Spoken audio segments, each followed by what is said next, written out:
ಹರಿ ಓಂ ಶ್ರೀ ಗುರುಭ್ಯೋ ನಮಃ. ಓಂ ಶ್ರೀ ಸದ್ಗುರು ನರಸಿಂಹ ಪ್ರಭು ದೇವಾಯ ನಮಃ.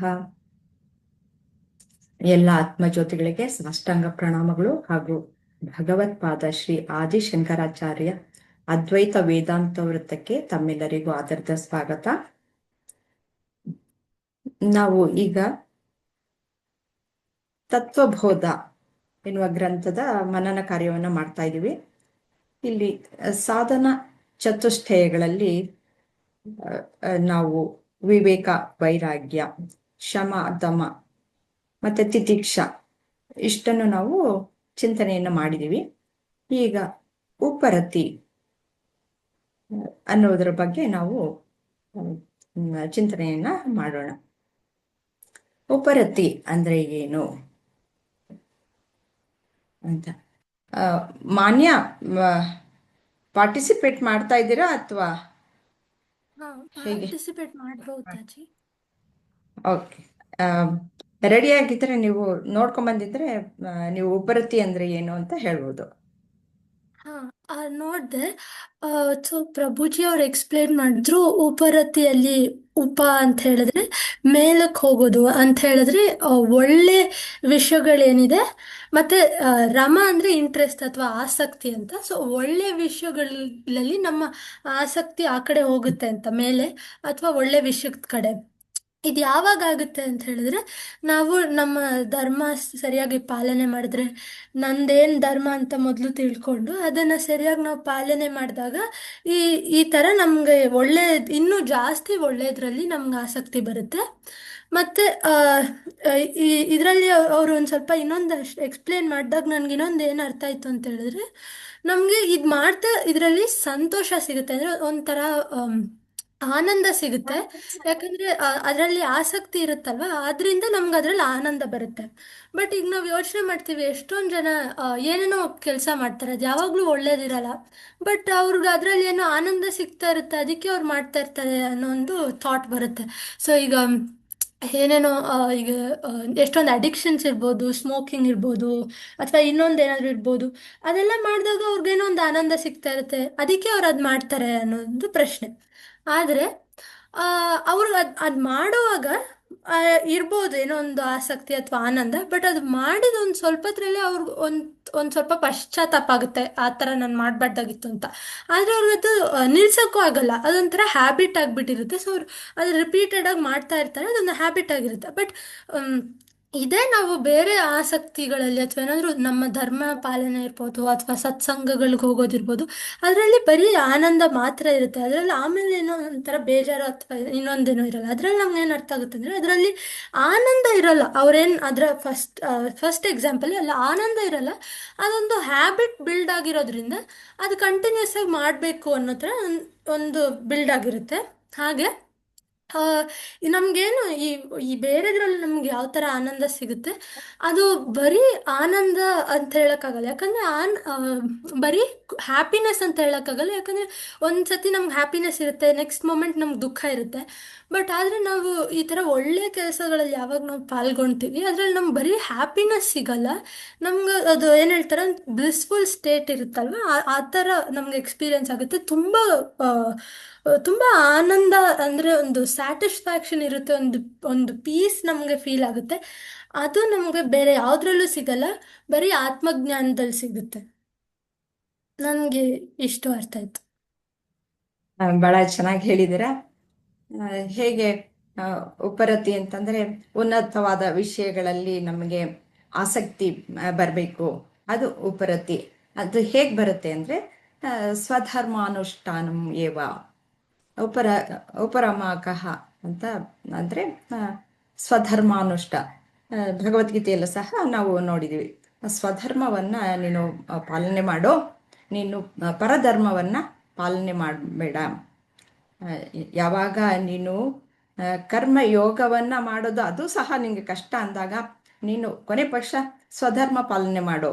ಆವಾಗ ಏನಾಗತ್ತೆ, ನಿನಗೆ ಇಷ್ಟ ಇರಲಿ ಇಲ್ಲದೆ ಇರಲಿ, ನಿನ್ನ ಇಷ್ಟ ಕಷ್ಟಗಳನ್ನ ಜಯಿಸುವಂತಹ ಒಂದು ಮನಸ್ಥಿತಿ ಬರುತ್ತೆ. ಆವಾಗ ಮನಸ್ಸು ಹದವಾಗುತ್ತೆ ಅನ್ನೋ ವಿಷಯಕ್ಕೋಸ್ಕರ ನೀನು ಸ್ವಧರ್ಮವನ್ನ ಪರಿಪಾಲನೆ ಮಾಡು, ಆಮೇಲೆ ನೀನು ಕರ್ಮಯೋಗವನ್ನು ಮಾಡು, ಆವಾಗ ನಿಂಗೆ ಹದ ಬಂದಿರುತ್ತೆ ಅಂತ. ಹಾಗೆ ಒಂದೊಂದು ಹೆಜ್ಜೆಯಾಗಿ ಮೇಲಕ್ಕೆ ಮೇಲಕ್ಕೆ ಹೇಗೆ ಏರೋದು ಅನ್ನೋದನ್ನು ಶ್ರೀಕೃಷ್ಣ ಅಲ್ಲಿ ತಿಳಿಸ್ಕೊಟ್ಟಿದ್ದಾರೆ.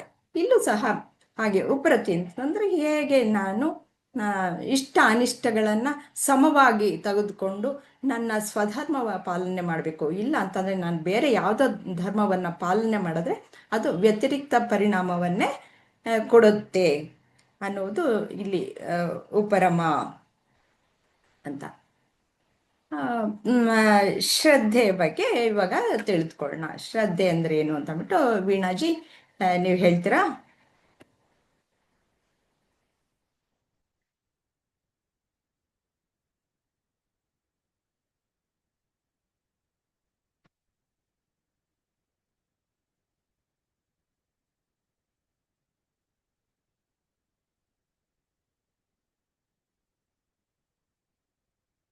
ವೀಣಾಜಿ ಮಾತಾಡ್ತಾ ಇಲ್ಲ. ನಿಮಗೆ ಕೇಳಿಸ್ತಾ ಇದೆಯಲ್ವೋ ಗೊತ್ತಾಗ್ತಾ ಇಲ್ಲ ನನಗೆ. ಇರ್ಲಿ ಬಿಡಿ. ಸಂಧ್ಯಾಜಿ ನೀವು ಹೇಳಿ. ನಮಸ್ತೆ ಅಮ್ಮ. ನಮಸ್ತೆ. ಶ್ರದ್ಧೆ ಅಂದ್ರೆ ನಂಬಿಕೆ. ಹೇಗೆ ಮಗು ತನ್ನ ತಾಯಿಯನ್ನ ನಂಬಿಟ್ಟಿರುತ್ತೋ, ಅದು ಅವಳು ಏನೇ ಹೇಳಿದ್ರುನು ಅದನ್ನ ಒಪ್ಕೊಂಡ್ಬಿಡ್ತಿರತ್ತೆ. ಪ್ರಪಂಚ ನಮ್ಗೆ ಸಹಜವಾಗಿ ಪ್ರಪಂಚದಿಂದ ಕೆಲವು ನಂಬಿಕೆಗಳು ಆಟೋಮೆಟಿಕ್ ಆಗಿ ಬಂದ್ಬಿಟ್ಟಿರುತ್ತೆ. ದೇವರಲ್ಲಿ ಶ್ರದ್ಧೆ, ಭಕ್ತಿ, ಧರ್ಮದಲ್ಲಿ ನಂಬಿಕೆ ಇವೆಲ್ಲವೂ ಬರ್ತಾ ಇರುತ್ತೆ ನಾವು ನಮ್ಮ ಸುತ್ತಲ ಪರಿಸರಗಳನ್ನ ನೋಡಿದಾಗೆಲ್ಲ. ಹಾಗೆ ನಮ್ ತಾಯಿಯನ್ನು ಸಹ ನಾವು ನಂಬಿಟ್ಟಿರ್ತೀವಿ. ಅವಳು ಏನೇ ಹೇಳಿದ್ರು ಆ ಮಾತು ನಮ್ಗೆ ವೇದವಾಕ್ಯವಾಗ್ಬಿಟ್ಟಿರತ್ತೆ. ಅವಳು ಏನೇ ಕೊಟ್ರುನು ಅದನ್ನ ಸ್ವೀಕರಿಸ್ತೀವಿ, ಅವಳು ಏನೇ ಹೇಳಿದ್ರುನು ಅದನ್ನ ಸ್ವೀಕರಿಸ್ತೀವಿ. ಆದ್ರೆ ಇದು ನಮ್ ಅಜ್ಞಾನದಿಂದ, ಇದು ಜ್ಞಾನಪೂರ್ವಕವಾಗಿ ಬಂದಿರಲ್ಲ, ಅದು ಪರಂಪರಾಗತವಾಗಿ ಬಂದ್ಬಿಟ್ಟಿರತ್ತೆ. ಅವ್ರು ಹೇಳಿದ್ರು ನಾವ್ ಕೇಳ್ಬೇಕು, ಅಲ್ಲಿ ನೋಡ್ದೋ ಅದನ್ನ ನಂಬ್ಬೇಕು, ಈ ತರ ಆಗ್ಬಿಟ್ಟಿರತ್ತೆ. ಯಾವಾಗ ನಮ್ಗೆ ಶ್ರೋತ್ರಿಯರು ಬ್ರಹ್ಮನಿಷ್ಠರು ಆದಂತ ಗುರುಗಳ ಸಂಪರ್ಕ ಆಗತ್ತೆ, ಆಗ ನಮ್ಗೆ ಏನಾಗುತ್ತೆ, ಗುರು ವೇದಾಂತ ವಾಕ್ಯೇಶು ವಿಶ್ವಾಸ ಶ್ರದ್ಧಾ ಅಂದ್ರೆ ಗುರುಗಳು ಹೇಳಿದ ಮಾತು ನಮ್ಗೆ ಶ್ರದ್ಧೆಯ ರೂಪದಲ್ಲಿ ಪಾಲಿಸಿದಾಗ ಅದನ್ನ ಒಪ್ಕೊಂಡ್ಬಿಡ್ತೀವಿ. ಆ ಗುರುಗಳು ನಮ್ಗೆ ಭಗವಂತನ ಪ್ರೇರಣೆಯಿಂದ ಸಿಕ್ಕಿರ್ತಾರೆ. ಎಲ್ಲರಿಗೂ ಈ ಗುರುಗಳ ಇದು ಲಭ್ಯ ಇರಲ್ಲ, ನಮಗ್ ಲಭ್ಯವಾಗಿರುತ್ತೆ. ಅದನ್ನ ನಾವು ಗುರುಗಳು ಹೇಳಿದ ಮಾತನ್ನ ವೇದವಾಕ್ಯ ಅಂತ, ವೇದಾಂತ, ಯಾಕೆಂದ್ರೆ ಅವರು ವೇದಗಳನ್ನ ಓದಿ ಇದೆಲ್ಲ ಸುಮ್ನೆ ಜನರಲ್ ಆಗಿ ಬಂದ್ಬಿಟ್ಟಿರುತ್ತೆ. ಸಮಾಜದಲ್ಲಿ ನಾವು ನೋಡೋದು, ತಾಯಿ ಸಾಕ್ಬೇಕು, ಅವಳು ನಮ್ಗೆ ವ್ಯಾಮೋಹ ಇರುತ್ತೆ ಅವಳಿಗೆ ನಮ್ಮ ಮೇಲೆ, ಅವಳು ಹೇಳದನ್ನೆಲ್ಲ ನಾವು ಕೇಳ್ತಿರ್ತೀವಿ, ಸ್ವೀಕರಿಸ್ತಿರ್ತೀವಿ.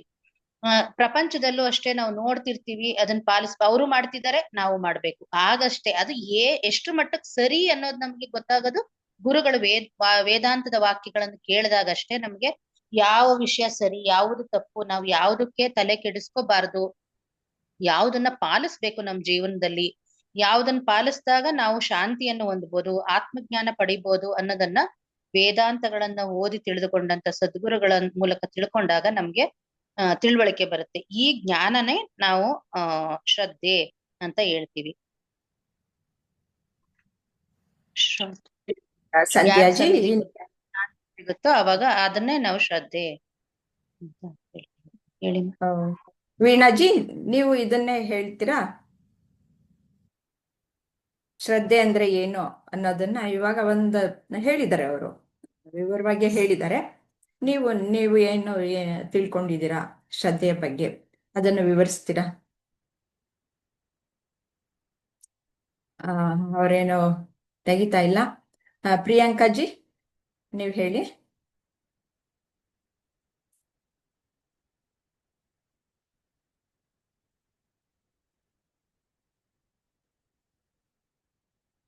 ಪ್ರಿಯಾಂಕಾ ಅವ್ರು ಇದ್ದೀರಾ? ಹರಿ ಓಂ ಅಮ್ಮ. ಹರಿ ಓಂ. ಹರಿ ಓಂ. ಹಾ ಅಮ್ಮ. ಹರಿ. ಅದೇ ಶ್ರದ್ಧೆ ಬಗ್ಗೆ ಹೇಳ್ತೀರಾ ಅಂತ. ಹಾ ಅಮ್ಮ, ಸಂಧ್ಯಾ ಹೇಳ್ತೀನಿ. ಹೇಳಿದ್ರು, ಅದನ್ನೇ ನೀವು ಇನ್ನೊಂದ್ಸತಿ ಹೇಳಿ. ಹಾ ಅಮ್ಮ, ಅದೇ ಅಮ್ಮ ಅವ್ರು ಹೇಳಿದ್ರು ಇಷ್ಟೊತ್ತು. ತಾಯಿ ಏನು ಹೇಳಿದ್ರು ಅವರು ಅವರು ಏನೇ ಕೊಟ್ರು ಅವ್ರ ಮೇಲೆ ಒಂದು ನಂಬಿಕೆ, ಅದು ಅವರು ಯಾವಾಗ್ಲೂ ಈಗ ಚಿಕ್ಕವರು ಇರುವಾಗಿಂದನೂ ಅದು ನಂಬಿಕೆ ಅನ್ನೋದು ಅವ್ರ ಜೊತೆಲಿ ತಾಯಿ ಜೊತೆಲಿ ಬಂದ್ಬಿಟ್ಟಿರುತ್ತೆ. ಈಗ ಏನೋ ನಡೀತಿರುವಾಗ ಆ ಒಂದ್ ಮೊದ್ಲಲ್ಲಿ ನಡೆಯುವಾಗ ಅವರು ನಾನು ಒಂದ್ ಸ್ವಲ್ಪ ಅಲ್ಲಿ ವಾಲಾಡಿದ್ರು ಅಥವಾ ಇನ್ನೇನ್ ಮುಂದೆ ಬಾಗ್ತಾ ಇದೀನಿ ಬೀಳ್ತಾ ಇದೀನಿ ಅಂತಿದ್ದಾಗ ಅವ್ರು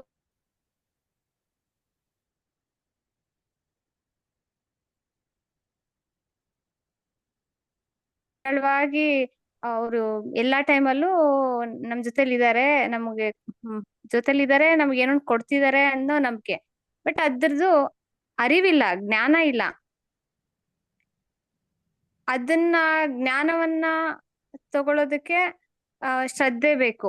ಅದನ್ನ ಶ್ರದ್ಧೆಯಿಂದ ಕಲಿಬೇಕು. ಆ ನಂಬಿಕೆ ಆ ನಂಬಿಕೆ ಮೂಲಕ ಅಲ್ಲಿ ಆ ತಾಯಿ ಆಗಿರ್ಬೋದು, ಗುರು ಆಗಿರ್ಬೋದು, ಅವರು ಹೇಳ್ಕೊಡ್ತಾ ಇರೋದು ಕಲಿಯೋದಕ್ಕೆ, ಅದನ್ನ ಅರಿವಿಗೆ ತಗೊಳ್ಳೋದಕ್ಕೆ ಶ್ರದ್ಧೆ ಬೇಕಾಗತ್ತೆ. ಈ ನಂಬಿಕೆ ಅನ್ನೋದು ಅದೊಂದು ಅದ್ರ ಬಗ್ಗೆ ಅಲ್ಲಿ ಪೂರ್ತಿಯಾಗಿ ನನಗೆ ಸ್ವಂತವಾಗಿ ಒಂದು ಅರಿವಿಲ್ಲ, ಅದ್ರ ಬಗ್ಗೆ ಜ್ಞಾನ ಇಲ್ಲ. ಅದು ಕೇವಲ ಅವ್ರು ಹೇಳ್ತಿದ್ದಾರೆ, ಅವ್ರಿಗೆ ಅದ್ರ ಬಗ್ಗೆ ಜ್ಞಾನ ಇದೆ, ಆ ಜ್ಞಾನ ಅವ್ರ ಇದೆ. ಬಟ್ ಆ ಜ್ಞಾನ ಸ್ವಂತವಾಗಿ ನನಗ್ ಬೇರ್ಬೇಕು ಅಂತ ಹೇಳಿದ್ರೆ ನಾನು ಶ್ರದ್ಧೆಯಿಂದ ಮಾಡ್ಬೇಕು. ಇವಾಗ ಇಲ್ಲಿ ಈ ಶ್ರದ್ಧೆ ಅನ್ನೋ ಅಕ್ಷರ ಕನ್ನಡ ಅನ್ನೋದು ನನ್ಗೆ ನಂಬಿಕೆ ಇದೆ, ಯಾಕಂದ್ರೆ ಇದು ಕನ್ನಡ ಅಂತ ಓದಿದೀನಿ, ಇಲ್ಲಿ ಶ್ರದ್ಧೆ ಅಂತ ಬರ್ದಿದೆ. ಬಟ್ ಈ ಶ್ರದ್ಧೆ ಬಗ್ಗೆ ನನಗೆ ಅರಿವು ಮತ್ತೆ ಅದ್ರದ್ದೊಂದು ಜ್ಞಾನ ಬೇಕು ಅಂತಿದ್ರೆ ನಾನು ಆ ಶ್ರದ್ಧೆ ಬಗ್ಗೆ ಅದನ್ನ ಜ್ಞಾನವನ್ನ ನನಗೆ ಆ ಜ್ಞಾನವನ್ನ ತಗೋಬೇಕು. ಆ ತಗೋಬೇಕು ಅಂತ ಅದು ಶ್ರದ್ಧೆ ಬೇಕು. ಅದ್ರ ಮೇಲೊಂದು ಪ್ರೀತಿ, ಅದ್ರ ಮೇಲೊಂದು ಭಕ್ತಿ, ಇದೆಲ್ಲವೂ ಇದ್ದಾಗ ಅದು ನಾನು ಕಲಿತೀನಿ, ನಾನು ಇದು ನನ್ನಿಂದ ಆಗುತ್ತೆ ಅಂತ ಹೇಳಿ ಅದನ್ನ ಆ ಸಮಯಕ್ಕೆ ಅಥವಾ ಅದನ್ನ ಹೇಗ್ ಮಾಡೋದು ಅಂತ ದಾರಿ ಹುಡ್ಕೋದಕ್ಕೆ ಅಂತ ಹೋದ್ರೆ ಅದು ಆ ಶ್ರದ್ಧೆ ಆ ದಾರಿಯಲ್ಲಿ ಸಿಗುತ್ತೆ. ಅದ್ ಮಾಡ್ತಾ ಮಾಡ್ತಾನೆ ಅದೇ ಶ್ರದ್ಧೆ ಆಗ್ಬಿಟ್ಟಿರುತ್ತೆ. ಹ್ಮ್ ಸೊ ಇವಾಗ ಎಲ್ಲದಕ್ಕೂ ಏನೇ ಕಲಿಬೇಕಂದ್ರೂ ಅದಕ್ಕೊಂದು ಕ್ರಮ ಅಂತ ಇರುತ್ತೆ, ಅದಕ್ಕೊಂದು ಶ್ರದ್ಧೆ ಅಂತ ಇರುತ್ತೆ. ಅದಕ್ಕೆ ಈ ಪೂರ್ತಿಯಾಗಿ ಮನಸ್ಸನ್ನ ಅಲ್ಲಿ ಇಟ್ಟು, ಈಗ ನಂಬಿಕೆ ಅಂತಿದ್ರೆ ಅಲ್ಲಿ ಪೂರ್ತಿಯಾಗಿ ಮನಸ್ಸೆಲ್ಲ ನಂಬಿಕೆ ಮೇಲೆ ಇರುತ್ತೆ. ಅವ್ರು ನೋಡ್ಕೋತಾರೆ, ಪೂರ್ತಿ ಜವಾಬ್ದಾರಿ ಅವ್ರ ಮೇಲೆ ಇದೆ, ಅವ್ರ ಮೇಲೆ ನಂಬಿಕೆ ಇಟ್ರೆ ಸಾಕು, ನಾನು ಅವರು ನನಗೆ ಏನೋ ಕೊಡ್ತಾ ಇದಾರೆ ಅಥವಾ ನಂಗೆ ಏನೋ ಒಂದು ಹೇಳ್ತಿದ್ದಾರೆ ಅಂತ ಹೇಳಿ. ಈಗ ಉದಾಹರಣೆಗೆ ಇಲ್ಲೇ ಶ್ರದ್ಧೆನೆ, ನಾವು ಆ ತಾಯಿ ನನಗೆ ಏನೋ ಒಂದು ಹೇಳ್ಕೊಡ್ತಿದಾರೆ ಅಂದ್ರೆ ಅವ್ರಿಗೆ ಪೂರ್ತಿಯಾಗಿ ಅದ್ರ ಬಗ್ಗೆ ಗೊತ್ತಿದೆ, ಅವ್ರಿಗೆ ಅದ್ರ ಬಗ್ಗೆ ಜ್ಞಾನ ಇದೆ. ಸೊ ಅವ್ರ ಮೇಲೆ ಒಂದ್ ನಂಬಿಕೆ, ಅವ್ರ ಏನ್ ಹೇಳಿದ್ರು ನಾ ತಗೋತೀನಿ. ಆದ್ರೆ ಇವಾಗ ಈ ಶ್ರದ್ಧೆ ಬಗ್ಗೆನೆ ನಾನ್ ತಿಳ್ಕೊಬೇಕು ಅಂತಿದ್ರೆ ನಾನ್ ಅದ್ರ ಬಗ್ಗೆ ಒಂದಷ್ಟು ಹುಡುಕ್ಬೇಕಾಗತ್ತೆ. ಅದ್ ಹುಡುಕ್ತಾನೆ ಅದೇ ಹುಡ್ಕೋದೇ ಒಂದು ಶ್ರದ್ಧೆ. ಸೊ ಆ ಕಲಿಕೆ ಇದಲ್ಲ, ಅದು ಕಲಿಕೆ ಕ್ರಮನೇ ಶ್ರದ್ಧೆ, ಅಲ್ಲೊಂದು ಭಕ್ತಿ ಇದಿದ್ದಾಗ ಹೆಚ್ಚಿನ ಒಂದು ಅರಿವು ಜ್ಞಾನವನ್ನ ಮತ್ತೆ ಅದನ್ನ ಬೇಗ ಕಲಿತು ಅದನ್ನ ಬಹಳ ದಿನ ಇಟ್ಕೊಳ್ಳೋದಕ್ಕೆ ಈ ಶ್ರದ್ಧೆ ಅನುಕೂಲ ಆಗುತ್ತೆ ಅಂತ ಅನ್ಸ್ತಮ್ಮ. ಧನ್ಯವಾದಗಳು ಪ್ರಿಯಾಂಕಾಜಿ. ನೀವು ಹೇಳಿದ್ರಿ ನಂಬಿಕೆಯಲ್ಲಿ ಬೇರೆಯವ್ರು ಹೇಳಿದ್ದು ನಾವು ನಂಬ್ಕೊಳ್ಬೇಕು ಅಂತ. ಅವಾಗ ನಮ್ಗೆ ಏನು ಗೊತ್ತಿರಲ್ಲ, ಅವ್ರು ಹೇಳಿದ್ದು ನಿಜ ಅಂತಂದ್ಬಿಟ್ಟು ಒಪ್ಕೊಂಡು ಆ ರೀತಿಯಾಗಿ ನಡ್ಕೊಳ್ಳೋದು ನಂಬಿಕೆ ಆಯ್ತು. ಆದ್ರೆ ಶ್ರದ್ಧೆಯಲ್ಲಿ ಏನು ಅಂತಂದ್ರೆ ನಾವು ವಿಮರ್ಶೆ ಮಾಡೋದು, ಪರಿಶೀಲನೆ ಮಾಡುವಂತಹ ಅವಕಾಶಗಳು ಇರುತ್ತೆ. ಶ್ರದ್ಧೆ ಅಂತಂದ್ರೆ ಈಗ ನಾವೆಲ್ಲರೂ ಸ್ಕೂಲ್ಗೆ ಹೋಗ್ತೀವಿ, ಪಾಠ ಕಲಿತೀವಿ, ನಮಗೆ ಏನು ಗುರಿ ಏನು, ನಾವು ಏನೋ ಒಂದು ಡಿಗ್ರಿ ಅನ್ನೋದು ಮಾಡಿದಾಗ, ಅಲ್ಲಿ ಒಂದು ಕೋರ್ಸ್ ಅಂತ ಮಾಡಿದಾಗ ಆ ಹಂತಕ್ಕೆ ಮುಟ್ಟಿದ್ರೆ ನನಗೇನೋ ಪ್ರಯೋಜನ ಇದೆ ಅಂತಂದ್ಬಿಟ್ಟು ಚೆನ್ನಾಗಿ ಗೊತ್ತಿರುತ್ತೆ. ಅದಕ್ಕೋಸ್ಕರ ಸ್ಕೂಲಿಗೆ ಸೇರಿಕೊಂಡು ಒಂದೊಂದೇ ಮೆಟ್ಟಲಾಗಿ ನಾವು ಹತ್ತಿ ಹೋಗ್ತೀವಿ. ಅದೇ ಆ ಗುರಿ ತಲುಪಬೇಕಾದ್ರೆ ನನಗಿರ್ಬೇಕಾಗಿರುವಂತಹದ್ದು ಏನು, ಆ ಪಾಠಗಳಲ್ಲಿ ಏನೇನಿರುತ್ತೆ ಅದನ್ನ ಕಲಿಬೇಕು. ಮತ್ತೆ ನಂಗೆ ಟೀಚರ್ ಏನು ಹೇಳ್ಕೊಡ್ತಾರೆ ಅದ್ರ ಮೇಲೆ ವಿಶ್ವಾಸ ಇರಬೇಕು, ಅದನ್ನ ಕಲಿತಾ ಹೋಗ್ಬೇಕು. ನನಗೆ ಡೌಟ್ ಬರುತ್ತೆ. ಈ ಇವರು ಹೇಳೋದು ನನಗೆ ಅರ್ಥ ಆಗಲ್ಲ. ಆವಾಗ ನನಗೆ ನನಗೆ ಏನೋ ಡೌಟ್ ಬರುತ್ತಲ್ಲ, ಅದಕ್ಕೋಸ್ಕರ ಈ ಪಠ್ಯ ಪುಸ್ತಕದಲ್ಲೇ ತಪ್ಪು ಕೊಟ್ಟಿದ್ದಾರೆ ಅಥವಾ ಟೀಚರ್ ತಪ್ಪು ಹೇಳಿದ್ದಾರೆ ಅನ್ನುವ ಒಂದು ಅನುಮಾನವನ್ನು ಇಟ್ಟುಕೊಳ್ಳದೆ ಆ ಪಠ್ಯ ಪುಸ್ತಕದ ಮೇಲೂ ಮತ್ತು ಗುರುಗಳ ವಾಕ್ಯದ ಮೇಲೂ ನನಗೆ ವಿಶ್ವಾಸ ಇರಬೇಕು.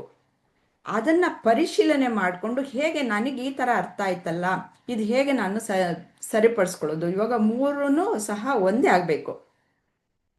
ಪಠ್ಯಪುಸ್ತಕದಲ್ಲಿ ಮತ್ತೆ ಟೀಚರ್ ಹೇಳಿದ್ದು ನನ್ನದು, ಇವಾಗ ನನ್ನದು ಬೇರೆ ಭಿನ್ನಾಭಿಪ್ರಾಯ ಆದಾಗ ಅದನ್ನು ಹೇಗೆ ಸರಿಪಡಿಸ್ಕೊಳ್ಳೋದು ಅನ್ನೋದು ನಾನು ಪರಿಶೀಲನೆಯ ಮುಖಾಂತರ ನಾನು ತಿಳಿದುಕೊಂಡು ಸರಿ ಮಾಡ್ಕೊಳ್ಬೇಕು. ಅದು ಶ್ರದ್ಧೆ. ಮತ್ತೆ ಮುಂದುವರಿಬೇಕು, ನನ್ನ ಗುರಿಗೆ ತಲುಪೋದಕ್ಕೆ ಮುಂದುವರಿಬೇಕು, ಇದು ಶ್ರದ್ಧೆ. ಹಾಗೆ ಗುರು ವೇದಾಂತ ವಾಕ್ಯೇಶು ವಿಶ್ವಾಸ ಶ್ರದ್ಧಾ. ಗುರುಗಳ ವಾಕ್ಯದಲ್ಲೂ ಮತ್ತು ವೇದಾಂತದ ವಾಕ್ಯದಲ್ಲೂ ನನಗೆ ವಿಶ್ವಾಸ ಇರಬೇಕು. ವೇದಾಂತ ಆತ್ಮಜ್ಞಾನಕ್ಕೆ ವೇದಾಂತವೇ ನಮಗೆ ಮುಖ್ಯವಾಗಿ ಏನು ಹೇಳುತ್ತೋ ಅದನ್ನೇ ವಿಶ್ವಾಸವಾಗಿ ನಾವು ತೆಗೆದುಕೊಳ್ಳೋದು. ಅವುಗಳು ಹೇಳಿದ್ದನ್ನ ನಾವು ಪ್ರಶ್ನೆ ಮಾಡುವ ಹಾಗೆ ಇಲ್ಲ.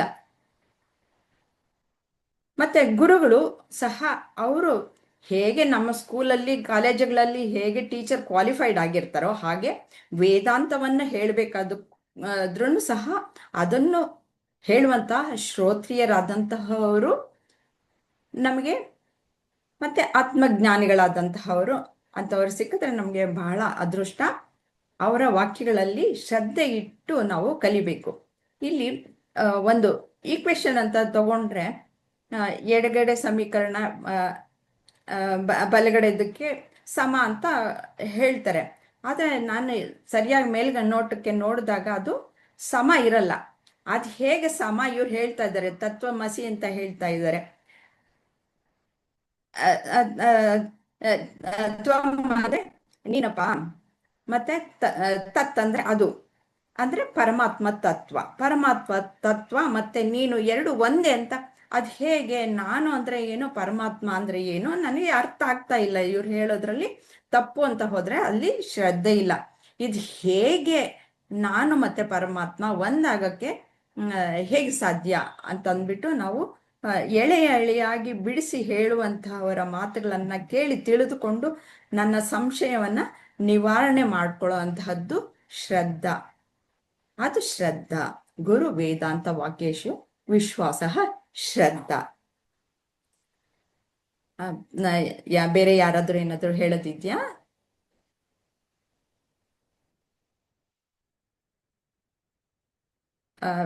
ವೀಣಾಜಿ, ನೀವು ಬರೀ ಕೇಳಿಸ್ಕೊಳ್ತಾ ಇದ್ದೀರಾ, ಪಾರ್ಟಿಸಿಪೇಟ್ ಮಾಡ್ತಾ ಇದ್ದೀರಾ? ನಾನು ವಿಜಯಲಕ್ಷ್ಮಿ, ನೀವಿಬ್ರು ಕನ್ಫರ್ಮ್ ಮಾಡಿದ್ರೆ ನಾನು ಆ ಪ್ರಕಾರ ನಡ್ಕೊಳ್ತೀನಿ.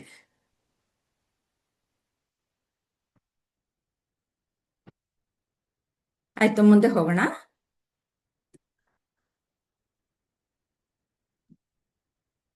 ಹಲೋ ಹಲೋ, ಕೇಳಿಸ್ತಾ ವೀಣಾಜಿ, ಇಲ್ವಾ ಮಾತಾಡೋದು? ಹಾ, ಕೇಳಿಸ್ತಾ ಈಗ ಇದ್ಯಾ? ಕೇಳಿಸ್ತಾ ಇದೆ. ಇವಾಗ ಕೇಳಿಸ್ತಾ ಇದೆ. ಇವಾಗ ಇದು ಅದೇ ಸಮಾಧಾನ ಅಂದ್ರೆ ಏನು ಅದನ್ನ ವಿವರಿಸ್ತೀರಾ? ಮೇಡಮ್, ನಾನು ಇದನ್ನ ಕೇಳಲಿಲ್ಲ ಟಾಕ್ಸ್, ಅದಕ್ಕೆ ನನ್ಗೆ ಆನ್ಸರ್ ಮಾಡಕ್ ಬರಲ್ಲ. ಇದು ಟಾಕ್ಸ್ ಕೇಳಲಿಲ್ಲ ನಾನು. ಹೌದಾ? ಓಕೆ, ಹಾ, ಸರಿ, ಕೇಳಿಸ್ಕೊಳ್ಳಿ, ಎಲ್ಲರೂ ಹೇಳ್ತಾರೆ. ಆಯ್ತು ಆಯ್ತು ಆಯ್ತು. ಕೇಳಿಸ್ಕೊ. ವಿಜಯಲಕ್ಷ್ಮಿ ಅವರು ಹೇಳ್ಬೋದಾ ಸಮಾಧಾನ ಅಂದ್ರೆ ಏನು ಅಂತ?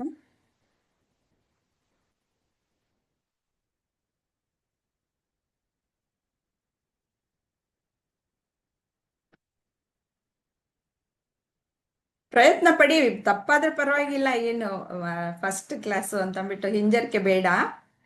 ನಿಮ್ಗೇನು ತೋಚುತ್ತೋ ಅದನ್ನ ಹೇಳಿ.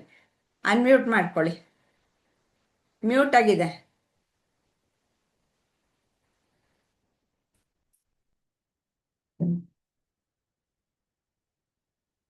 ಸರಿ, ಸಾವಿತ್ರಿಜಿ, ಸಮಾಧಾನ ಅಂದ್ರೆ ಏನು ಅನ್ನೋದನ್ನ ನೀವು ತಿಳಿಸ್ಕೊಡ್ತೀರಾ? ಹರಿ ಓಂ ಅಮ್ಮ. ಇವಾಗ ನೀವೆಲ್ಲರೂ ಹೇಳಿದ ಹಾಗೆ ಶಮ, ದಮ, ಉಪರತಿ, ತಿತಿಕ್ಷ ಇವೆಲ್ಲ ಬಂದ ಮೇಲೆ ಆ ಸಾಧಕನ್ಗೆ ಅವನಿಗೆ ಸಮಾಧಾನ ಅನ್ನೋದು ಬರುತ್ತೆ. ಆ ಸಮಾಧಾನ ಬಂದಾಗ ಅವನು ಚಿತ್ತೈಕೆ ಏಕಾಗ್ರತೆಯಲ್ಲಿ ಆ ಒಂದು ಏಕಾಗ್ರತೆಯಿಂದ ಅವನು ಆ ಭಗವಂತನ ಕಡೆಗೆ ಹೋಗಕ್ಕೆ ಅವನಿಗೆ ಸಹಾಯ ಆಗತ್ತೆ. ಅವನಿಗೆ ಎಲ್ಲೆಲ್ಲಿ ನೋಡಿದ್ರು ಯಾವ್ದನ್ನೇ ಯೋಚನೆ ಮಾಡ್ತಾ ಇದ್ರು ಕೂಡ ಅದು ಭಗವಂತನ ಬಗ್ಗೆನೇ ಯೋಚನೆ ಮಾಡಕ್ಕಾಗತ್ತೆ. ಆ ಶಾಂತ ರೀತಿಯಲ್ಲಿ ಅವನು ನಡ್ಕೊಂತಾ ಹೋಗ್ತಾನೆ. ಸಮಾಧಾನ ಅಂತಂದ್ರೆ ಯಾಕೆ ಅಂತಂದ್ರೆ ಅವನಿಗೆ ಬಂದಿರುತ್ತೆ. ಇಲ್ಲ ಅಂತಂದ್ರು ಒಂದು ಪೂಜೆ ಒಂದು ವೇದಾಂತದ ವಾಕ್ಯದಲ್ಲಿ ಅವನಿಗೆ ಶ್ರದ್ಧೆ ಇರ್ಬೇಕು. ಯಾಕೆ ಅಂತಂದ್ರೆ ತಾಯಿ ಮಗು ಇದ್ದಾಗ್ಲೇ ತಾಯಿ ಹತ್ರ ಹಾಲು ಕುಡಿಯತ್ತೆ ಆ ಮಗುಗೆ. ಅವಾಗ ಅದಕ್ಕೆ ಏನು ಗೊತ್ತಿರಲ್ಲ. ಆ ತಾಯಿ ಅಂತಂದ್ರೆ ವೇದ ಮಾತೆ, ವೇದಾಂತ ವಾಕ್ಯಗಳು ಗುರು ವಾಕ್ಯಗಳಲ್ಲಿ ಯಾವಾಗ ಶ್ರದ್ಧೆ ಬರುತ್ತೋ, ಗುರು ಬೇರೆ ಅಲ್ಲ ಭಗವಂತ ಬೇರೆ ಅಲ್ಲ, ಆ ವೇದ ಮಾತೆ ಏನ್ ಹೇಳತ್ತೋ ಅದು ಕೂಡ ವಿಚಾರಣೆಯಿಂದ ಅವನು ಹಾಗೆ ನಂಬಿಕೆ ಅಂತಂದ್ರೆ ಅಲ್ಲಿ ಒಂದು ಅಜ್ಞಾನ ಅನ್ನೋದು ಬಂದ್ಬಿಡತ್ತೆ. ಹಾಗಾಗಿ ಅವನು ವಿಚಾರಣೆ, ನೀವು ಇವಾಗ ಹೇಳಿದ ಹಾಗೆ ಅವನು ವಿಚಾರಣೆ ಮಾಡ್ತಾ ಮಾಡ್ತಾ ಈ ಶ್ರದ್ಧೆ ಸಮಾಧಾನ ಉಪರತಿ ಇವೆಲ್ಲ ಬಂದ ಮೇಲೆ ಅವನು ವಿಚಾರಣೆ ಮಾಡ್ತಾ ಮಾಡ್ತಾ ಅವನು ಈ ಸಮಾಧಾನದ ಕಡೆಗೆ ಹೋಗಕ್ಕೆ ನಿಲ್ಲಕ್ಕೆ ಅವನಿಗೆ ಸಹಾಯ ಆಗತ್ತೆ. ಅದನ್ನ ಸಮಾಧಾನ ಅಂತ ಹೇಳ್ತಾರೆ. ಲಕ್ಷ್ಮೀಜಿ, ನೀವು ಹೇಳ್ತೀರಾ? ನಿಮ್ಮ ಅಭಿಪ್ರಾಯ ಏನು, ನಿಮ್ಮ ಅನಿಸಿಕೆ ಏನು?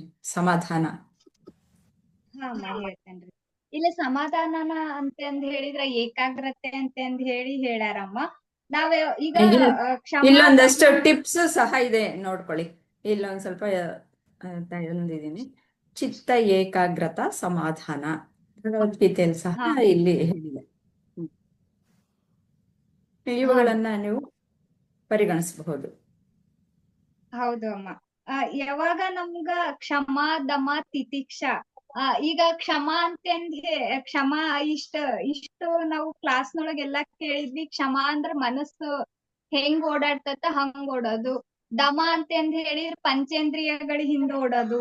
ಆಮೇಲೆ ತಿತಿಕ್ಷ ಅಂತಂದ್ ಹೇಳಿದ್ರ ಸುಖ ದುಃಖ ಅದ್ರದಿಂದ ಇವೆಲ್ಲ ನಮ್ಮನ್ನ ನಾವು ಸರಿಪಡಿಸ್ಕೊಂಡಾಗ ಅಥವಾ ನಮ್ಮನ್ನ ನಾವು ಅದ್ರಿಂದ ಎಲ್ಲಾ ತಿದ್ಕೊಂಡು ಸರಿ ಮಾಡ್ಕೊಂಡಾಗ ನಮಗ್ ಸಮಾಧಾನ ಬರ್ತೈತಿ. ಸಮಾಧಾನ ಬಂದಾಗ ಏಕಾಗ್ರತೆ ಬರ್ತೈತಿ ಅಂತಂದ್ ಹೇಳಿ ನನಗ್ ಹಂಗ ಅನ್ನಿಸ್ತು ಅಮ್ಮ. ಮನಸ್ಸ ಆಚೆ ಕಡೆ ಈಚೆ ಕಡೆ ಅಡ್ಡಾಡ್ತಾ ಇರ್ತೈತಿ. ಅದು ಬೇಕು ಇದು ಬೇಕು, ನೋಡಿದ್ದು ಕಂಡಿದ್ದೆಲ್ಲ ಬೇಕು, ಕೇಳಿದ್ದೆಲ್ಲ ಬೇಕು, ಮುಟ್ಟಿದ್ದೆಲ್ಲ ಬೇಕು ಅನ್ನೋ ಆಸೆ ಇರ್ತೈತಿ. ಅದು ಅದ್ರೊಳಗ ನಾವ್ ಹೆಂಗ ನಮ್ದು ಜೀವನಾನ ಕಂಟ್ರೋಲ್ ಮಾಡ್ತೇವಿ ಅಥವಾ ನಾವ್ ಹೆಂಗ ನಡ್ಕೊಂಡು ಹೋಗ್ತೇವಿ, ಮಾಡ್ತೇವಿ, ಅದರಿಂದ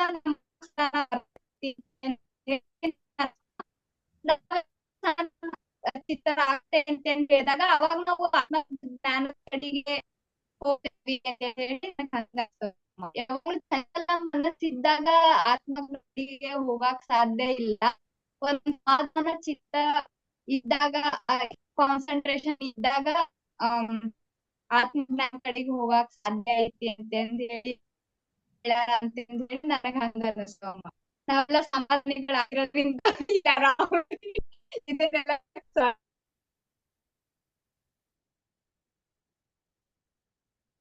ನಂದು ಇಂಟರ್ನೆಟ್ ಪ್ರಾಬ್ಲಮ್ ಏನೋ ಗೊತ್ತಿಲ್ಲ, ಹೋಗಿತ್ತು.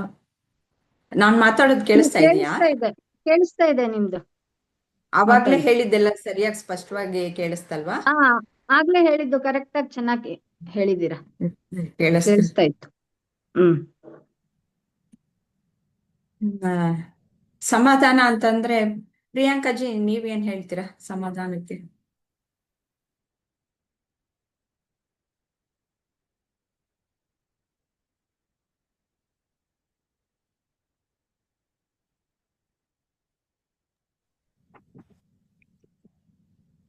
ಹಲೋ,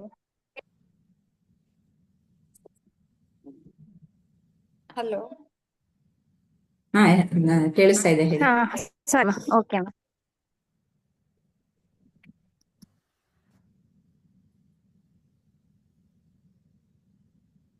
ಸಮಾಧಾನ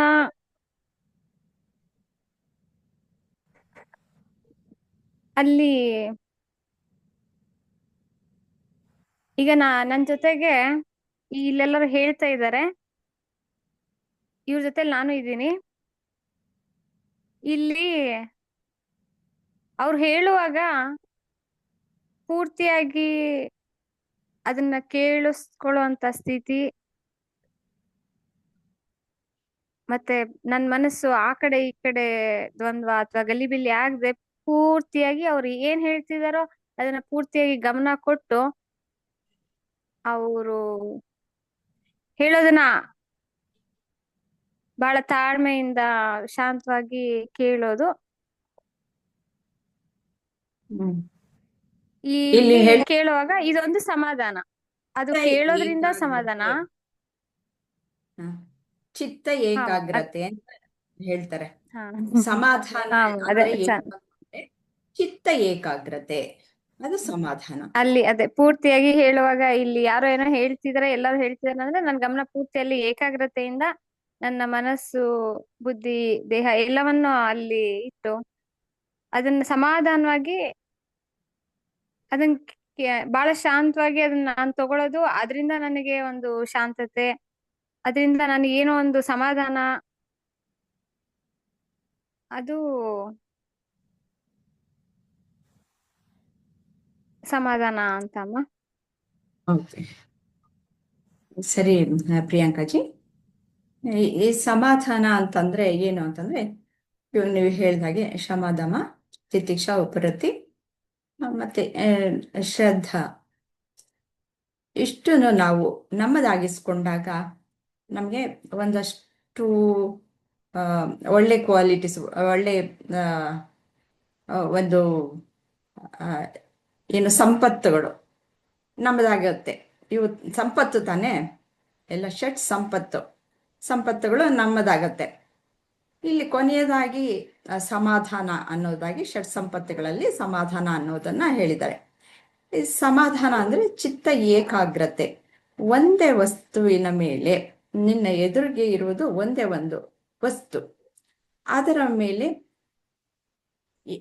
ಏಕಾಗ್ರತೆ ಅಂದ್ರೆ ನಾವು ನಮ್ಮ ಚಿತ್ತವನ್ನ ಒಂದೇ ಕಡೆ ನೆಲೆಯೂರಿಸಿ ನಾವು ನಿಲ್ಲಬೇಕು. ಅದಾಗತ್ತಾ ಅನ್ನೋದನ್ನ ನೋಡ್ಬೇಕು. ಆದ್ರೆ ಮನಸ್ಸು ಏನು ನಾವು ಹೇಳಿದಾಗೆಲ್ಲ ಕೇಳಲ್ಲ. ಇಲ್ಲಿ ಧ್ಯಾನದ ಒಂದು ಹಂತವನ್ನ ಹೇಳ್ತಾ ಇದ್ದಾರೆ. ನಮ್ಮ ಸಮಾಧಾನವಾಗಿ ಇರೋದು ನಮ್ಮ ಧ್ಯಾನದ ಒಂದು ಹಂತದಲ್ಲಿ, ಯಾವಾಗ ಯಾವ ಯೋಚನೆಗಳು ಇಲ್ಲದೆ ನನಗೆ ಪರಮಾತ್ಮನ ಯೋಚನೆ ಮಾತ್ರ, ಒಂದೇ ಒಂದು ಯೋಚನೆ ಮಾತ್ರ ಇಟ್ಕೊಂಡು ನಾನು ಏಕಾಗ್ರ ಚಿತ್ತನಾಗಿ ಇರುವಂತಹ ಒಂದು ಸ್ಥಿತಿ, ಅದು ಸಾಧ್ಯನಾ ಅಂತ. ಯಾವಾಗ್ಲೂ ನಮ್ಮ ಮನಸ್ಸು ಓಡಾಡ್ತಾನೆ ಇರುತ್ತೆ, ಒಂದು ಕ್ಷಣ ನಿಲ್ಲಲ್ಲ. ಆದರೆ ನಾನು ಈ ಸಂಪತ್ತುಗಳನ್ನೆಲ್ಲ ಗಳಿಸಿಕೊಂಡಾಗ ನಾನು ಮನಸ್ಸನ್ನ ನಿಲ್ಲಿಸುವಂತಹ ಒಂದು ಶಕ್ತಿಯನ್ನ ನಾನು ಪಡ್ಕೊಂಡಿರ್ತೀನಿ. ಹಾಗಾಗಿ ಅದು ಎಷ್ಟು ಓಡ್ ಹೋದ್ರೂ ಸಹ ಎಳ್ಕೊಂಬಂದು ಅಲ್ಲಿ ನಾನು ಯಾವುದರ ಬಗ್ಗೆ ನಾನು ಧ್ಯಾನ ಮಾಡ್ತಾ ಇದ್ದೀನಿ, ಯಾವುದರ ಬಗ್ಗೆ ಚಿಂತನೆ ಮಾಡ್ತಾ ಇದ್ದೀನಿ, ಒಂದರ ಬಗ್ಗೆ, ಅದು ಪರಬ್ರಹ್ಮನ ಬಗ್ಗೆ. ಅಲ್ಲಿ ನಾನು ನಿಲ್ಸಕ್ಕೆ ಸಾಧ್ಯನಾ? ನಿಲ್ಲಿಸ್ಬೇಕು. ನಿಲ್ಲಿಸಿದಾಗ ಅದು ಸಮಾಧಾನ. ಹಾಗೆ ಆ ಮನಸ್ಸಿನ ಒಂದು ಯಾವುದು ಚಂಚಲ, ಅದು ಈ ಭಗವದ್ಗೀತೆಯಲ್ಲಿ ಇದನ್ನೇ ಹೇಳಿರೋದು. ಅದು ಅದರ ನೇಚರ್. ಹಾಗೆ ಮನಸ್ಸಿನ ನೇಚರ್ ಏನು ಹೋಗ್ತಾ ಇರುತ್ತೆ, ಹರಿದಾಡ್ತಾ ಇರುತ್ತೆ, ನಿಲ್ಲಲ್ಲ. ಆದ್ರೆ ನಿನ್ನ ಬುದ್ಧಿ ಏನ್ ಮಾಡ್ಬೇಕು? ಅದನ್ನ ಎಳ್ಕೊಂಬಂದು ಅಲ್ಲಿ ನಿಲ್ಲಿಸ್ಬೇಕು. ಆಗ ನೀನು ಸಮಾಧಾನ ಸ್ಥಿತಿಯನ್ನ ಪಡಿತೀಯಾ ಅಂತಂದ್ಬಿಟ್ಟು ಸಮಾಧಾನ ಏನು ಅನ್ನೋದಕ್ಕೆ ವಿವರಣೆಯನ್ನ ಕೊಟ್ಟಿದ್ದಾರೆ. ಈಗ ಮುಮುಕ್ಷತ್ವ ಅನ್ನೋದರ ಬಗ್ಗೆ ಏನು ಅನ್ನೋದನ್ನ ತಿಳ್ಕೊಳ್ಳೋಣ. ಮುಮುಕ್ಷತ್ವ, ಮಾನ್ಯಾಜಿ ಹೇಳ್ತೀರಾ? ಮುಮುಕ್ಷತ್ವ ಕೆಂ ಮುಮುಕ್ಷತ್ವ ಅಂದ್ರೆ ಏನು? ಹಾ, ನಂಗೆ ಎಷ್ಟು ಅರ್ಥ ಆಯ್ತು ಹೇಳ್ತೀನಿ, ಏನಾದ್ರೂ ತಪ್ಪಿದ್ರೆ ಕರೆಕ್ಟ್ ಮಾಡಿ. ಸೊ ಸರ್ ಇದಾರೆ, ಮುಮುಕ್ಷ. ಫೈನಲ್ ಎಲ್ಲ ಹೇಳ್ತಾರೆ, ಅದಕ್ಕೆ ಹಾ, ಕಾಯ್ತಾ ಇದ್ದೀವಿ ನಾವು. ನಾವೆಲ್ಲ ಹಾ, ಚಿಂತನೆ ಮಾಡೋಣ ಈಗ. ಆಮೇಲೆ ಅದರಲ್ಲಿ ತಪ್ಪುಗಳು ಏನೇನಿದೆ ಅಥವಾ ಸರಿಯಾಗಿ ನಾವು ಏನೇನು ಹೇಳಿದ್ವಿ ಅದೆಲ್ಲ ಫೈನಲ್ ಆಗಿ ಸರ್ ಹೇಳ್ತಾರೆ. Don't worry. Okay, thank you. So ಮುಮುಕ್ಷತ್ವ ಅಂತ ಹೇಳಿದ್ರೆ ನನ್ಗೆ ಅರ್ಥ ಆಯ್ತು, ಅದು ಒಂದು ಡಿಸೈರ್ ಫಾರ್ ಮೋಕ್ಷ ಅಂತ. ಸೊ ಈ ಥರ ಒಂದು ಡಿಸೈರ್ ಅಥವಾ ಆಸೆ ಹೇಗೆ ಬರುತ್ತೆ ಮೊದಲು ಅರ್ಥ ಮಾಡ್ಕೊಳ್ಬೇಕು. ಇದರಲ್ಲಿ ಏನು ನನ್ನ ಟ್ರ್ಯಾಪ್ ಮಾಡಿದೆ ಅಥವಾ ಇದರಲ್ಲಿ ನನ್ನ ಇದು ಕಟ್ ಹಾಕಿದೆ, ಅದು ಮೊದಲು ನಾವು ಅದನ್ನ ಅರ್ಥ ಮಾಡ್ಕೊಂಡ್ರೇನೆ ನಮಗೆ ಮೋಕ್ಷಕ್ಕೆ ಆ ಆಸೆ ಬರುತ್ತೆ ಅಲ್ವಾ. ಸೊ ಇದರಲ್ಲಿ ಎರಡು ಸ್ಟೆಪ್ ಇದೆ. ಒಂದು ಮೊದಲು ಅದನ್ನ ಅರಿವು ಮಾಡ್ಕೊಳೋದು, ಮೊದಲು ಅದನ್ನ ರಿಯಲೈಸ್ ಮಾಡ್ಕೊಳೋದು. ಈ ಥರ ನಾನು ಈ ಸಂಸಾರದಲ್ಲಿ ಈ ಮಾಯಲ್ಲಿ ಮೊದಲು ಸಿಕ್ಕಾಕೊಂಡಿದ್ದೀನಿ ಅಂತ ಅದು ರಿಯಲೈಸ್ ಆಗಿದ ತಕ್ಷಣ ನಮಗೆ ಡಿಸೈರ್ ಬರುತ್ತೆ ಫಾರ್ ಮೋಕ್ಷ. ಬಟ್ ಈ ಡಿಸೈರ್ ಯಾಕೆ ಬೇಕು ಅಂತ ಒಂದು ಪ್ರಶ್ನೆ ಬರ್ಬೋದು. ಈಗ ಅದೊಂದು ಸೇಯಿಂಗ್ ಇದೆ, ನಾವು ಆ, ಒಂದು ಹಾರ್ಸ್ನ ನೀರ್ವರೆಗೂ ಕರ್ಕೊಂಡು ಹೋಗ್ಬೋದು, ಆದರೆ ಅದಕ್ಕೆ ಕುಡ್ಸಕ್ಕಾಗಲ್ಲ ಅಂತ. ಸೊ ಅದಕ್ಕೊಂದು ಆಸೆ ಇರಬೇಕು, ನನ್ಗೆ ಕುಡಿಬೇಕು ನೀರು, ಅದಕ್ಕೊಂದು ದಾಹ ಥರ್ಸ್ಟ್ ಇರಬೇಕು, ನಂಗೆ ನೀರು ಬೇಕು ಅಂತ, ಆಗಲೇ ಅದು ಕುಡಿಯುತ್ತೆ. ನಾವು ಎಷ್ಟೇ ಪ್ರಯತ್ನ ಮಾಡಿ ನೀವು ಕುಡಿಲೇಬೇಕು ಅಂತ ಹೇಳಿದ್ರೆ ಅದು ಕುಡಿಯಲ್ಲ. ಅದೇ ರೀತಿ ಹೇಗೋ ತುಂಬ ಪುಣ್ಯ ಮಾಡಿರೋದ್ರಿಂದ ಗುರು ಸಿಕ್ಕಿರ್ಬೋದು ಅಥವಾ ಈ ಶಾಸ್ತ್ರಗಳೆಲ್ಲ ಇರ್ಬೋದು, ಬಟ್ ಅದ್ರದ್ದು ಒಂದು ಆಸೆ ಇಲ್ಲ, ಒಂದು ಡಿಸೈರ್ ಇಲ್ಲ ಅದನ್ನ ತಿಳ್ಕೊಳ್ಬೇಕು ಅಂತ ಹೇಳಿದ್ರೆ ಅದು ಇದ್ದಿದ್ದು ಒಂಥರ ಇಲ್ಲ ಅಂದ್ರೂ ಸೇಮ್. ಅದೇ ಥರ ಮೊದಲು ಆಸೆ, ಅದಕ್ಕೆ ಆಸೆ ಇರಬೇಕು, ಅದು ತುಂಬ ಇಂಪಾರ್ಟೆಂಟ್. ಆವಾಗಲೇ ನಮಗೆ ಆತ್ಮಜ್ಞಾನ ಸಿಗುತ್ತೆ.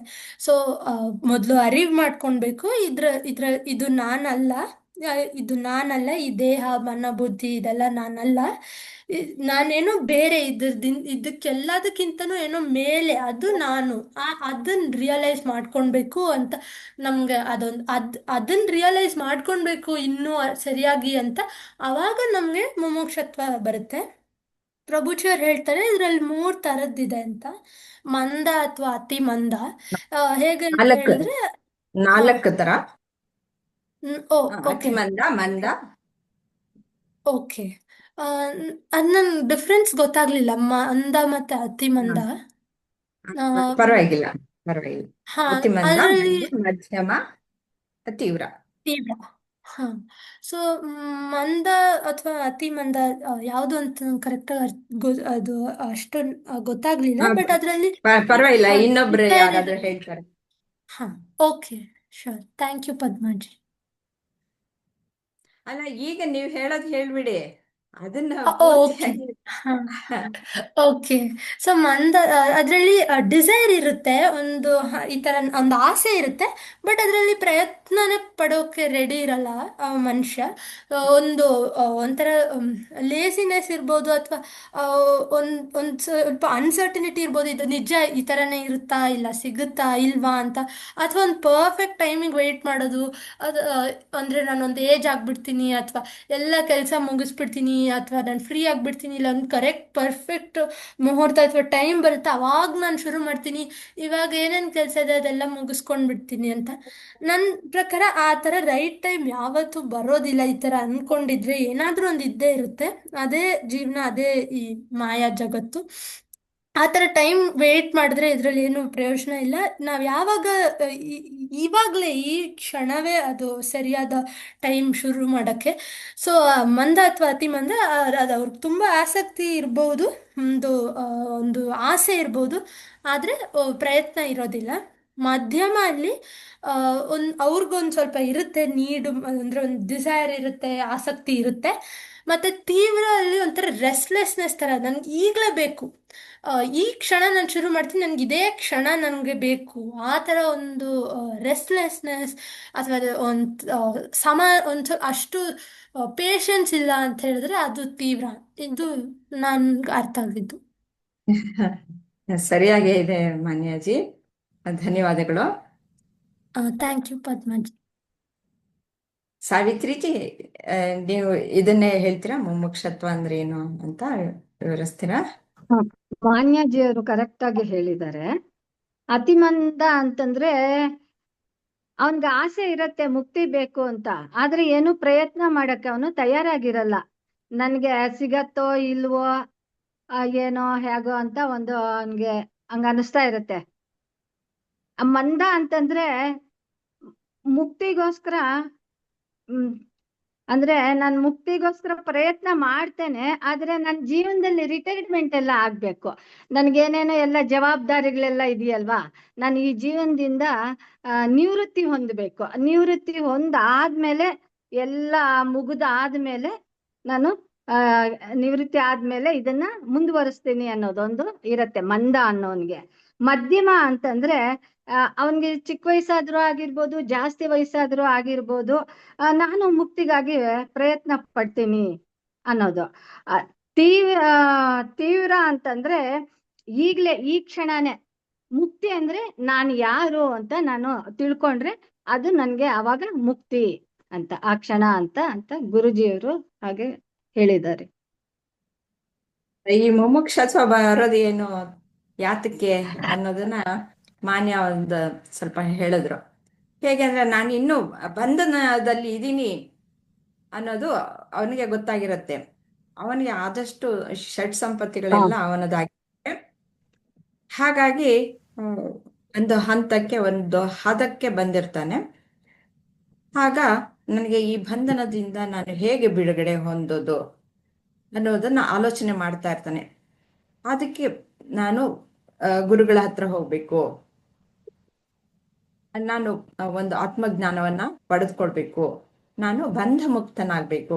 ಈ ಬಂಧ ಅನ್ನೋದು ಹೇಗ್ ಬಂತು ಅದು ಗೊತ್ತಿರಲ್ಲ. ಈ ಬಂಧ ಅನ್ನೋದು ಹೇಗ್ ಬಂತು, ಯಾತಕ್ಕೆ ನನ್ನನ್ನು ಬಂಧಿಸಿದೆ, ಅದರಿಂದ ನಾನು ಹೊರಕ್ಕೆ ಹೇಗ್ ಬರೋದು, ಈ ಪ್ರಶ್ನೆಗಳು ಅವನಲ್ಲಿ ಇರುತ್ತೆ. ಅದು ಎಷ್ಟು ಅತೀವ್ರತೆಯ ಮೇಲೆ 4 ಹಂತಗಳನ್ನ ಹೇಳಿದ್ದಾರೆ. ನಾವು ಈ 4ರ ಬಗ್ಗೆನೂ ಅಂದ್ರೆ ಉಪರತಿ, ಶ್ರದ್ಧೆ ಮತ್ತು ಸಮಾಧಾನ, ಮುಮುಕ್ಷತ್ವದ ಬಗ್ಗೆ ಸರ್ನ ಕೇಳಿ ನಾವು ತಿಳಿದುಕೊಳ್ಳೋಣ. ಸರ್, ಇದರ ವಿವರಣೆಯನ್ನ ತಾವು ಕೊಡ್ತೀರಾ? ಧನ್ಯವಾದ ಅಮ್ಮ.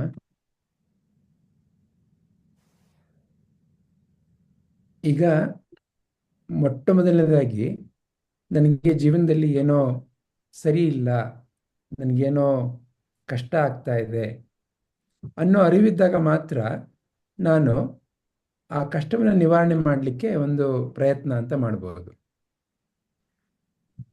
ಮೊಟ್ಟ ಮೊದಲನೇದಾಗಿ ಈ ರೀತಿ ಕಷ್ಟ ಅಂತ ಏನೋ ಬರ್ತಾ ಇದೆಯಲ್ಲ ನನ್ನ ಜೀವನದಲ್ಲಿ, ಅದು ದೈಹಿಕವಾದ ಕಷ್ಟ ಇರ್ಬೋದು ಅಥವಾ ಮಾನಸಿಕವಾದ ಕಷ್ಟ ಇರ್ಬೋದು, ಏನೋ ಒಟ್ಟಿನಲ್ಲಿ ನನಗೆ ಶಾಂತಿ ಅನ್ನೋದಿಲ್ಲ, ನನಗೆ ಸಮಾಧಾನ ಅನ್ನೋದಿಲ್ಲ, ಅಲ್ಲಿ ಏನೋ ಒಂದು ಕಿರುಕುಳ ಅಂತ ಆಗ್ತಾ ಇದೆ. ಈ ಕಿರುಕುಳದಿಂದ ನಾನು ಪಾರಾಗಬಹುದು ಅನ್ನೋ ಅರಿವು ಮೊಟ್ಟ ಮೊದಲನೇದಾಗಿ ಬರಬೇಕಾಗತ್ತೆ. ಈ ಕಿರುಕುಳನ್ನೇ ಅದೇ ಶಾಶ್ವತ ಅಲ್ಲ ಅನ್ನೋದನ್ನ ಅರಿಬೇಕಾಗತ್ತೆ. ಯಾವಾಗ ಸಾಧ್ಯ? ಈಗ ಯಾರೋ ಒಂದು ಮನೆಯಲ್ಲಿ ಬಂದಿಯಾಗಿದ್ದಾರೆ ಅಂತಂದ್ರೆ, ಮನೆಯಿಂದ ಹೊರಗಡೆ ಒಂದು ಪ್ರಪಂಚ ಇದೆ ಅಂತ ಗೊತ್ತೇ ಇಲ್ಲ ಅಂತಂದ್ರೆ ಆ ಮನೆನೇ ಪ್ರಪಂಚ ಆಗಿರುತ್ತೆ. ನಾವು ಅದಕ್ಕೆ ಹೇಳ್ತೇವಲ್ಲ, ಬಾವಿಯ ಒಳಗಿನ ಕಪ್ಪೆ ಅಂತ. ಬಾವಿಯ ಒಳಗಿನ ಕಪ್ಪೆಗೇನು, ತನ್ನ ಬಾವಿಯ ಒಂದು ಪ್ರಪಂಚ ಏನಿದೆ ಅದೇನೇ ಚಂದ, ಅದೇನೇ ಸಂಪೂರ್ಣ ಅಂತ. ಅದನ್ನ ಬಿಟ್ಟು ಹೊರಗಡೆ ಇನ್ನೊಂದೇನೋ ಪ್ರಪಂಚ ಇದೆ, ಈ ಬಾವಿಗಿಂತ ನೀರು ಜಾಸ್ತಿ ಇರೋ ಒಂದು ಜಾಗ ಇದೆ ಅಂತ ಯಾರಾದರೂ ಹೇಳಿದ್ರೆ ಆ ಬಾವಿಯ ಕಪ್ಪೆಗೆ ಅದು ಸರಿ ಬರಲ್ಲ. ಅವಾಗ ಅದೇನು ಹೇಳುತ್ತೆ, ಸಾಧ್ಯ ಇಲ್ಲ, ನೋಡು ಇದೇ ನೀರು, ನೋಡು ಇಲ್ಲಿ ಈ ಕಡೆ ಬಂದ್ರೆ ಇಲ್ಲಿ ಗೋಡೆ ಇದೆ, ಇದನ್ನ ಬಿಟ್ಟು ನೀರಿರ್ಲಿಕ್ಕೆ ಸಾಧ್ಯ ಇಲ್ಲ. ಎಲ್ಲಿಂದ ಉಂಟಾಗ್ತಾ ಇದೆ ಈ ರೀತಿ ವಿಚಾರಗಳು? ಈ ವಿಚಾರಗಳು ಉಂಟಾಗ್ತಾ ಇರೋದು ತನ್ನ ಅರಿವಿನಲ್ಲಿ ಏನು ಒಂದು ವಿಷಯ ಇದೆ ಅದು ಮಾತ್ರ, ಅದನ್ನ ಬಿಟ್ಟು ಬೇರೆ ಏನೂ ಇಲ್ಲ. ಅಂದ್ರೆ ತನ್ನ ಒಂದು ಮನಸ್ಸಿನಲ್ಲಿ ಸಂಗ್ರಹವಾಗಿರೋ ವಿಷಯ ಏನಿದೆ ಅದು ಮಾತ್ರ ಪ್ರಪಂಚ, ಅದನ್ನ ಹೊರತಾಗಿ ಬೇರೆ ಇನ್ನೇನೂ ಇಲ್ಲ ಅನ್ನೋ ಒಂದು ಬಲವಾದ ನಂಬಿಕೆ. ಅದೇ ಬಾವಿಯ ಕಪ್ಪೆಯ ಒಂದು ಗುಣ ಅಲ್ವಾ? ಆ ರೀತಿ ನಿಮ್ಮಲ್ಲೂ ನಮ್ಮಲ್ಲೂ ಬಹಳಷ್ಟು ಸಾರ್ತಿ ಈ ಬಾವಿಯ ಕಪ್ಪೆಯ ಮನೋಭಾವ ಬಂದ್ಬಿಡುತ್ತೆ. ನನಗೇನು ಗೊತ್ತು ಅದೇ ಸರಿ, ಈ ಪುಸ್ತಕದಲ್ಲಿ ಏನು ಹೇಳ್ತಾ ಇದೆ ಅದೇ ಸರಿ, ಇದನ್ನ ಬಿಟ್ಟು ಬೇರೆ ಇನ್ನೊಂದಿಲ್ಲ, ಇದು ನನ್ನ ಬಂಧನದ ಲಕ್ಷಣ. ಆದರೆ ಏನಪ್ಪಾ ಅಂದರೆ, ನಾನು ಈ ರೀತಿ ಬಂಧನದಲ್ಲಿ ಇದ್ದೇನೆ, ಇದರಿಂದ ಹೊರತಾಗಿ ಇನ್ನೊಂದು ಪ್ರಪಂಚ ಇದೆ ಅನ್ನೋದು ನನಗೆ ಅರಿಲಿಕ್ಕೆ ಅಸಾಧ್ಯ. ಯಾಕೆ? ನಾನು ನೋಡ್ತಾ ಇರೋದು ಕೇವಲ ನನ್ನ ಮನಸ್ಸಿನ ವಿಷಯಗಳ ಮೂಲಕ ಮಾತ್ರ. ಅಂದರೆ ನಾನು ಕನ್ನಡಕ ಹಾಕೊಂಡಿರೋದು ಹಳದಿ ಕನ್ನಡಕ ಹಾಕೊಂಡಿದ್ರೆ ಪ್ರಪಂಚವೆಲ್ಲ ಹಳದಿಯಾಗಿ ಕಾಣುತ್ತೆ. ನಾನು ಆ ಕನ್ನಡಕ ಬಿಟ್ಟು ಬೇರೆ ಇನ್ನೊಂದು ಪ್ರಪಂಚ ಇದೆ, ಇನ್ನೊಂದು ಬಣ್ಣದಲ್ಲಿ ಪ್ರಪಂಚವನ್ನು ಕಾಣಬಹುದು ಅನ್ನೋ ವಿಷಯ ಮೊಟ್ಟ ಮೊದಲನೇದಾಗಿ ನನಗೆ ಮನಸ್ಸಿಗೆ ಬರಬೇಕಾಗತ್ತೆ. ಹೇಗೆ ಬರುತ್ತೆ ಅದು? ಅದು ಬರಬೇಕಾದ್ರೆ ಒಂದು ರೀತಿನಲ್ಲಿ ನಾವು ಆಲೋಚನೆ ಮಾಡಿದ್ರೆ ಅಸಾಧ್ಯ. ಯಾಕೆ? ಈಗ ನನ್ನ ದೃಷ್ಟಿ ಇಷ್ಟು ಮಾತ್ರ ಇದೆ ಅಂತಂದ್ರೆ, ಇಷ್ಟು ಮಾತ್ರ ಕಾಣಿಸ್ತಾ ಇದೆ ಅಂತಂದ್ರೆ, ಇದನ್ನ ಬಿಟ್ಟು ಹಿಂದಗಡೆ ಇನ್ನೊಂದು ಏನೋ ಇದೆ ಅಂತಂದ್ರೆ, ನಾನು ಆ ಕಡೆ ದಿಕ್ಕಿನಲ್ಲಿ ನನ್ನ ದೃಷ್ಟಿಯನ್ನು ತಿರುಗಿಸ್ಲಿಕ್ಕೆ ನಾನು ಇನ್ನೂ ತಯಾರಿಲ್ಲ ಅಂತಂದ್ರೆ ಹೇಗಾದ್ರೂ ನನಗೆ ಅದು ಕಾಣುತ್ತೆ. ಹಾಗಾಗಿ ಆ ಕಡೆ ತಿರುಗಬೇಕು ಅನ್ನೋ ಒಂದು ಮನೋಭಾವ ಉಂಟಾಗದೇನೆ ಒಂದು ರೀತಿನಲ್ಲಿ ಏನೋ ಒಂದು ಕೃಪೆ ಅಂತ ಹೇಳ್ಬೋದು. ಅದನ್ನೇ ಇಲ್ಲಿ ತೋರಿಸ್ತಾ ಇದ್ದಾರೆ ನಮಗೆ ಗುರುಗಳು. ಏನು? ಮೊಟ್ಟ ಮೊದಲನೇದಾಗಿ ನನಗೆ ಏನೋ ಒಂದು ಕೆಲಸ ಇರ್ಬೋದು, ನಾನು ಏನೋ ಮಾಡ್ತಾ ಇರ್ಬೋದು, ಆ ಕೆಲಸದಲ್ಲಿ ಯಾವ ರೀತಿಯಲ್ಲಿ ಇವಾಗ ಮಾಡ್ತಾ ಇದ್ದೇನೆ ಅದನ್ನ ಮೀರಿ ಏನಾದರೂ ಉನ್ನತವಾಗಿ ಮಾಡಬಹುದಾ? ಯಾರೋ ಅಡುಗೆ ಮಾಡ್ತಾ ಇದ್ದಾರೆ ಅಂತ ಅನ್ಕೊಳ್ಳಿ, ಅವ್ರ ಚಿತ್ರಾನ್ನ ಯಾವುದೋ ರೀತಿ ಮಾಡ್ತಾ ಇದ್ದಾರೆ ಅಂತ ಅನ್ಕೊಳ್ಳಿ. ಇನ್ನೊಬ್ರು ಯಾರೋ ಬಂದು ಈ ಚಿತ್ರಾನ್ನಕ್ಕೆ ನೀವು ಗೋಡಂಬಿ ಹಾಕಿದ್ರೆ ಇನ್ನೂ ಚೆನ್ನಾಗಿರುತ್ತೆ, ಮಾಡ್ತೀರಾ ಅಂತ ಕೇಳಿದಾಗ ಸಾಧ್ಯ ಇಲ್ಲ, ಈ ಚಿತ್ರಾನ್ನಕ್ಕೆ ನನಗೆ ಹೇಳ್ಕೊಟ್ಟಿರೋದು ಬರೀ ಕಡಲೆಕಾಯಿ ಬೀಜ ಮಾತ್ರ, ಗೋಡಂಬಿ ಯಾರು ಹಾಕ್ತಾರೆ ಅನ್ನೋ ರೀತಿಯಲ್ಲಿ ಯಾರಾದರೂ ಮನೋಭಾವ ಇದ್ರೆ ಅಲ್ಲಿ ಕಲೀಲಿಕ್ಕೆ ಸಾಧ್ಯನೇ ಇಲ್ಲ. ಆ ಒಂದು ಮಾಡೋಣ, ಪ್ರಯೋಗ ಮಾಡೋಣ, ಈ ಪ್ರಯೋಗ ಮಾಡಿದಾಗ ಏನಾಗತ್ತೆ ನೋಡೋಣ, ತಿಳ್ಕೊಳ್ಳೋಣ ಅನ್ನೋ ಒಂದು ಮನೋಭಾವ ಮೊಟ್ಟ ಮೊದಲಾಗಿ ಇರಬೇಕು ಅಲ್ವಾ? ಯಾರಲ್ಲಿರುತ್ತೆ ಅದು? ಸಣ್ಣ ಮಕ್ಕಳಲ್ಲಿ ಇರುತ್ತೆ ಅದು. ಸಣ್ಣ ಮಕ್ಕಳಲ್ಲಿ ಸಹಜವಾಗಿ ಆ ರೀತಿ ಎಲ್ಲವನ್ನ ಪರೀಕ್ಷೆ ಮಾಡಿ ಅದನ್ನ ಉತ್ತರವನ್ನು ಕಂಡುಹಿಡ್ಕೊಳ್ಳೋ ಗುಣ ಇರುತ್ತೆ. ಅದೇ ಸಮಯದಲ್ಲಿ ಅವರಿಗೆ ಅವರ ಅಮ್ಮನೋ ಅಪ್ಪನೋ ಯಾರೋ ಏನೋ ಹೇಳಿದಾಗ ಅದರಲ್ಲಿ ಹೌದು ಅಮ್ಮ ಅಪ್ಪ ನನ್ನ ಒಳ್ಳೆದಕ್ಕೆ ಹೇಳ್ತಾರೆ ಅನ್ನೋ ಒಂದು ಮೂಲಭೂತವಾದ ಒಂದು ನಂಬಿಕೆ ಸಹ ಇದೆ. ಆದರೆ ಪರೀಕ್ಷೆ ಮಾಡೋ ಮನೋಭಾವ ಸಹ ಇದೆ. ಇದು ಒಂದು ರೀತಿನಲ್ಲಿ ಅಂದ್ರೆ ಅಪ್ಪ ಅಮ್ಮನ ಮೇಲೆ ಒಂದು ಪ್ರೀತಿ ಇದೆ, ಒಂದು ವಿಶ್ವಾಸ ಇದೆ. ಆದರೆ ಆ ಏನೋ ವಿಷಯವನ್ನ ಸುಮ್ಮನೆ ತಗೊಳ್ಳೋದಲ್ಲ, ಆ ವಿಷಯವನ್ನ ಪರೀಕ್ಷೆ ಮಾಡೋ ಒಂದು ಗುಣ ಸಹ ಇದೆ. ವಿವೇಕ ಬೇಕು. ಆ ವಿವೇಕದ ಜೊತೆಗೆ ಸೇರ್ಕೊಳ್ಳೋ ನಂಬಿಕೆನೇ ಶ್ರದ್ಧೆ. ಸುಮ್ಮನೆ ಯಾರೋ ಹೇಳಿದ್ರು ನಾನು ಅದನ್ನು ನಂಬ್ತಾ ಇದ್ದೇನೆ, ಆಗ ಅದು ಕೇವಲ ನಂಬಿಕೆ. ಅಲ್ಲಿ ಆ ವಿಷಯದ ಬಗ್ಗೆ ಗಾಢವಾದ ಒಂದು ಸ್ವ ಅನುಭವ ಇರಲ್ಲ. ಅದು ಅವ್ರು ಹೇಳ್ತಾರೆ, ಅದಕ್ಕೆ ನಾನು ಕೇಳ್ತಾ ಇದ್ದೀನಿ, ಅದು ಈ ಪುಸ್ತಕದಲ್ಲಿ ಈ ಥರ ಬರೆದಿದೆ, ಅದಕ್ಕೆ ಈ ಥರ. ಅದೇ ತಾನೇ ಆ ಒಳ ಅರ್ಥ ಏನು ಅದು ಅನುಭವಕ್ಕಿನ್ನೂ ಬಂದಿಲ್ಲ. ಹಾಗಾಗಿ ಮುಮುಕ್ಷತ್ವ ಅಂದರೆ ಒಂದು ಈ ಎಲ್ಲ ಇತಿಮಿತಿಗಳನ್ನು ಮೀರಿದ ಒಂದು ಸ್ವಾತಂತ್ರ್ಯ ಇದೆ. ಅದು ಕೇವಲ ಅನುಭವದಲ್ಲಿ ಬರಬೇಕು. ನಾನು ಯಾವುದೇ ರೀತಿ ಬಂದಿಯಲ್ಲ, ಅದು ಕೇವಲ ಉಪದೇಶ ವಾಕ್ಯ ಅಲ್ಲ, ನನ್ನ ಅನುಭವ ಆಗಬೇಕು, ನಿಮ್ಮ ಅನುಭವ ಆಗಬೇಕು. ಆ ಅನುಭವ ಆಗಲಿಕ್ಕೆ ಒಂದು ಪ್ರಯಾಣ ಇರುತ್ತೆ. ಆ ಪ್ರಯಾಣಕ್ಕೆ ನನಗೆ ಒಬ್ರು ಮಾರ್ಗದರ್ಶಕರು ಬೇಕಾಗತ್ತೆ. ಆ ದರ್ಶಕರು ಬಂದಾಗ ಅವರ ಮಾತನ್ನ ಕೇಳಿ ನಾನು ಅದನ್ನು ಅಳವಡಿಸ್ಕೊಳ್ತೇನೆ. ಆ ಸಿದ್ಧತೆ ನನ್ನಲ್ಲಿ ಬೇಕಾಗತ್ತೆ ಮೊಟ್ಟ ಮೊದಲನೇದಾಗಿ. ಒಂದು ದೃಷ್ಟಿಯಲ್ಲಿ ನೋಡಿದ್ರೆ ಹೇಗಪ್ಪ ಅದಾಗತ್ತೆ? ಒಂದು ರೀತಿನಲ್ಲಿ ಬಹಳ ಅದೃಷ್ಟ ಬೇಕ್ರಿ ಅಂತ ಹೇಳ್ತೇವೆ ನಾವು. ಇವರು ಬಹಳ ಅದೃಷ್ಟ ಇರೋರು ರೀ, ಅದಕ್ಕೆ ಇವ್ರಿಗೆ ದುಡ್ಡು ಸಿಕ್ಬಿಡ್ತು. ಇವ್ರು ಬಹಳ ಅದೃಷ್ಟ ಇರೋರು ರೀ, ಅದಕ್ಕೆ ನೋಡಿ ಎಷ್ಟು ಒಳ್ಳೆ ಮನೆ ಇದೆ, ಅದಕ್ಕೆ ನೋಡಿ ಎಷ್ಟು ಒಳ್ಳೆ ಮನೆತನ ಇದೆ, ಇದೆಲ್ಲ ಹೇಳ್ಬಿಡ್ತೇವೆ. ಆ ಅದೃಷ್ಟ ಅಂತಂದ್ರೇನು? ಆ ದೃಷ್ಟ ಕಣ್ಣಿಗೆ ಕಾಣಿಸ್ದೇ ಇರೋ ಏನೋ ಒಂದು ಶಕ್ತಿ ನಡೆಸ್ತಾ ಇದೆ. ಆ ಶಕ್ತಿ ಹೇಗೆ ನಡೆಸ್ತಾ ಇದೆ? ಆ ಶಕ್ತಿಯ ನಡವಳಿಕೆ ನೀವು ನಾನು ಮಾಡೋ ಯಾವ ಕರ್ಮ ಇರುತ್ತೆ ಅದು ಧರ್ಮದ ಅನುಸಾರವಾಗಿದ್ದಾಗ ಅದೇ ನಮಗೆ ಅದೃಷ್ಟ ಫಲವಾಗಿ ಬರೋದು. ಅಂದ್ರೆ ಪ್ರತಿ ಕ್ಷಣ ನಾನು ಧರ್ಮಬದ್ಧವಾಗಿ ನಡೀತಾ ಇದ್ದೇನಾ? ನಾನು ಮಾಡೋ ಕೆಲಸದಲ್ಲಿ ನಾನು ಇನ್ನೊಬ್ಬರ ಒಳಿತನ್ನ ಬಯಸ್ತಾ ಇದ್ದೇನಾ? ಇದೇ ಮೂಲಭೂತ ಧರ್ಮ ಅಂತಂದ್ರೆ.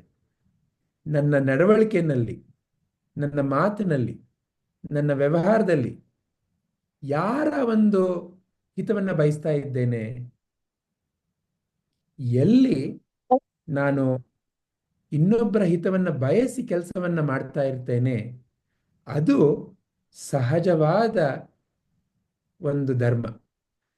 ಆ ಧರ್ಮದ ನಡವಳಿಕೆಯ ಒಂದು ಫಲನೇ, ಅದೃಷ್ಟ ಫಲನೇ ನನ್ನಲ್ಲಿ ಶ್ರದ್ಧೆ, ವಿವೇಕ ಅನ್ನೋದನ್ನ ಬೆಳೆಸಿ ಅವೆರಡು ಯಾವಾಗ ಸರಿಯಾಗಿ ಕೆಲಸ ಮಾಡ್ಲಿಕ್ಕೆ ಶುರುವಾಗುತ್ತೆ ಆಗ ಮನಸ್ಸು ತಾನಾಗಿ ಸಮಾಧಾನದಿಂದ ಇರುತ್ತೆ. ನಾವು ಸಮಾಧಿ ಅಂತ ಕೇಳಿದೀವಿ.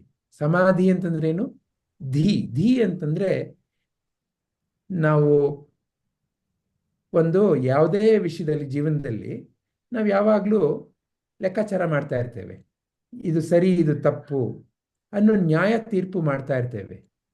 ಇದು ಈ ಒಂದು ದೊಡ್ಡದ ಎರಡು ದೊಡ್ಡದ ಅಂತ ಕೇಳಿದಾಗ ಅದನ್ನ ನಾವು ವಿಚಾರ ಮಾಡಿ ಎರಡು ದೊಡ್ಡದು ಅಂತ ಹೇಳಲಿಕ್ಕೆ ಇರುವಂತ ಒಂದು ಶಕ್ತಿ ಅದು ವಿವೇಕ ಶಕ್ತಿ. ಎಲ್ಲಿ ವಿವೇಕ ಶಕ್ತಿ ಮತ್ತೆ ಎಲ್ಲಿ ಶ್ರದ್ಧೆ ಅನ್ನೋದು ಪರಿಪೂರ್ಣವಾಗಿ ಕೆಲಸ ಮಾಡ್ಲಿಕ್ಕೆ ಶುರು ಮಾಡುತ್ತೆ ಅಲ್ಲಿ ಮನಸ್ಸು ತಾನಾಗಿ ಸಮಾಧಾನ, ಅಂದ್ರೆ ತಗೊಳ್ಳೋ ತೀರ್ಮಾನದಲ್ಲಿ ಒಂದು ನಂಬಿಕೆ, ಆ ತೀರ್ಮಾನದಲ್ಲಿ ಉಂಟಾಗೋ ಲಾಭ ನಷ್ಟ ಎರಡರ ಮೇಲೂ ನಾನು ಯಾವುದೇ ರೀತಿಯಾದ ಇದು ಮಾತ್ರ ಬೇಕು, ಇದು ಮಾತ್ರ ಬೇಡ, ಈ ವಿಷಯವನ್ನ ಬಿಡ್ಲಿಕ್ಕೆ ತಯಾರಾಗ್ತೇನೆ. ಇದು ಸಮಾಧಾನ ಅಂತಂದ್ರೆ. ಯಾಕಂದ್ರೆ ನಿಮ್ಮ ನನ್ನ ಜೀವನ ಏನು? ಪ್ರತಿಯೊಂದು ಕ್ಷಣದಲ್ಲೂ ಏನೋ ಒಂದು ತೀರ್ಮಾನ ತಗೊಳ್ಬೇಕಾಗಿರುತ್ತೆ. ಈಗ 6:30 ಆಯ್ತು, ಈ ಒಂದು ಸತ್ಸಂಗಕ್ಕೆ ಬರ್ಬೇಕಾ? ಇಲ್ಲ, ಇವತ್ತು ಮನೆಯಲ್ಲಿ ಯಾರೋ ಬಂದಿದ್ದಾರೆ, ನಾನು ಅವ್ರ ಜೊತೆ ನಾನು ಹರಟೆ ಹೊಡಿಬೇಕಾ? ಅದು ಒಂದು ರೀತಿ ತೀರ್ಮಾನನೇ.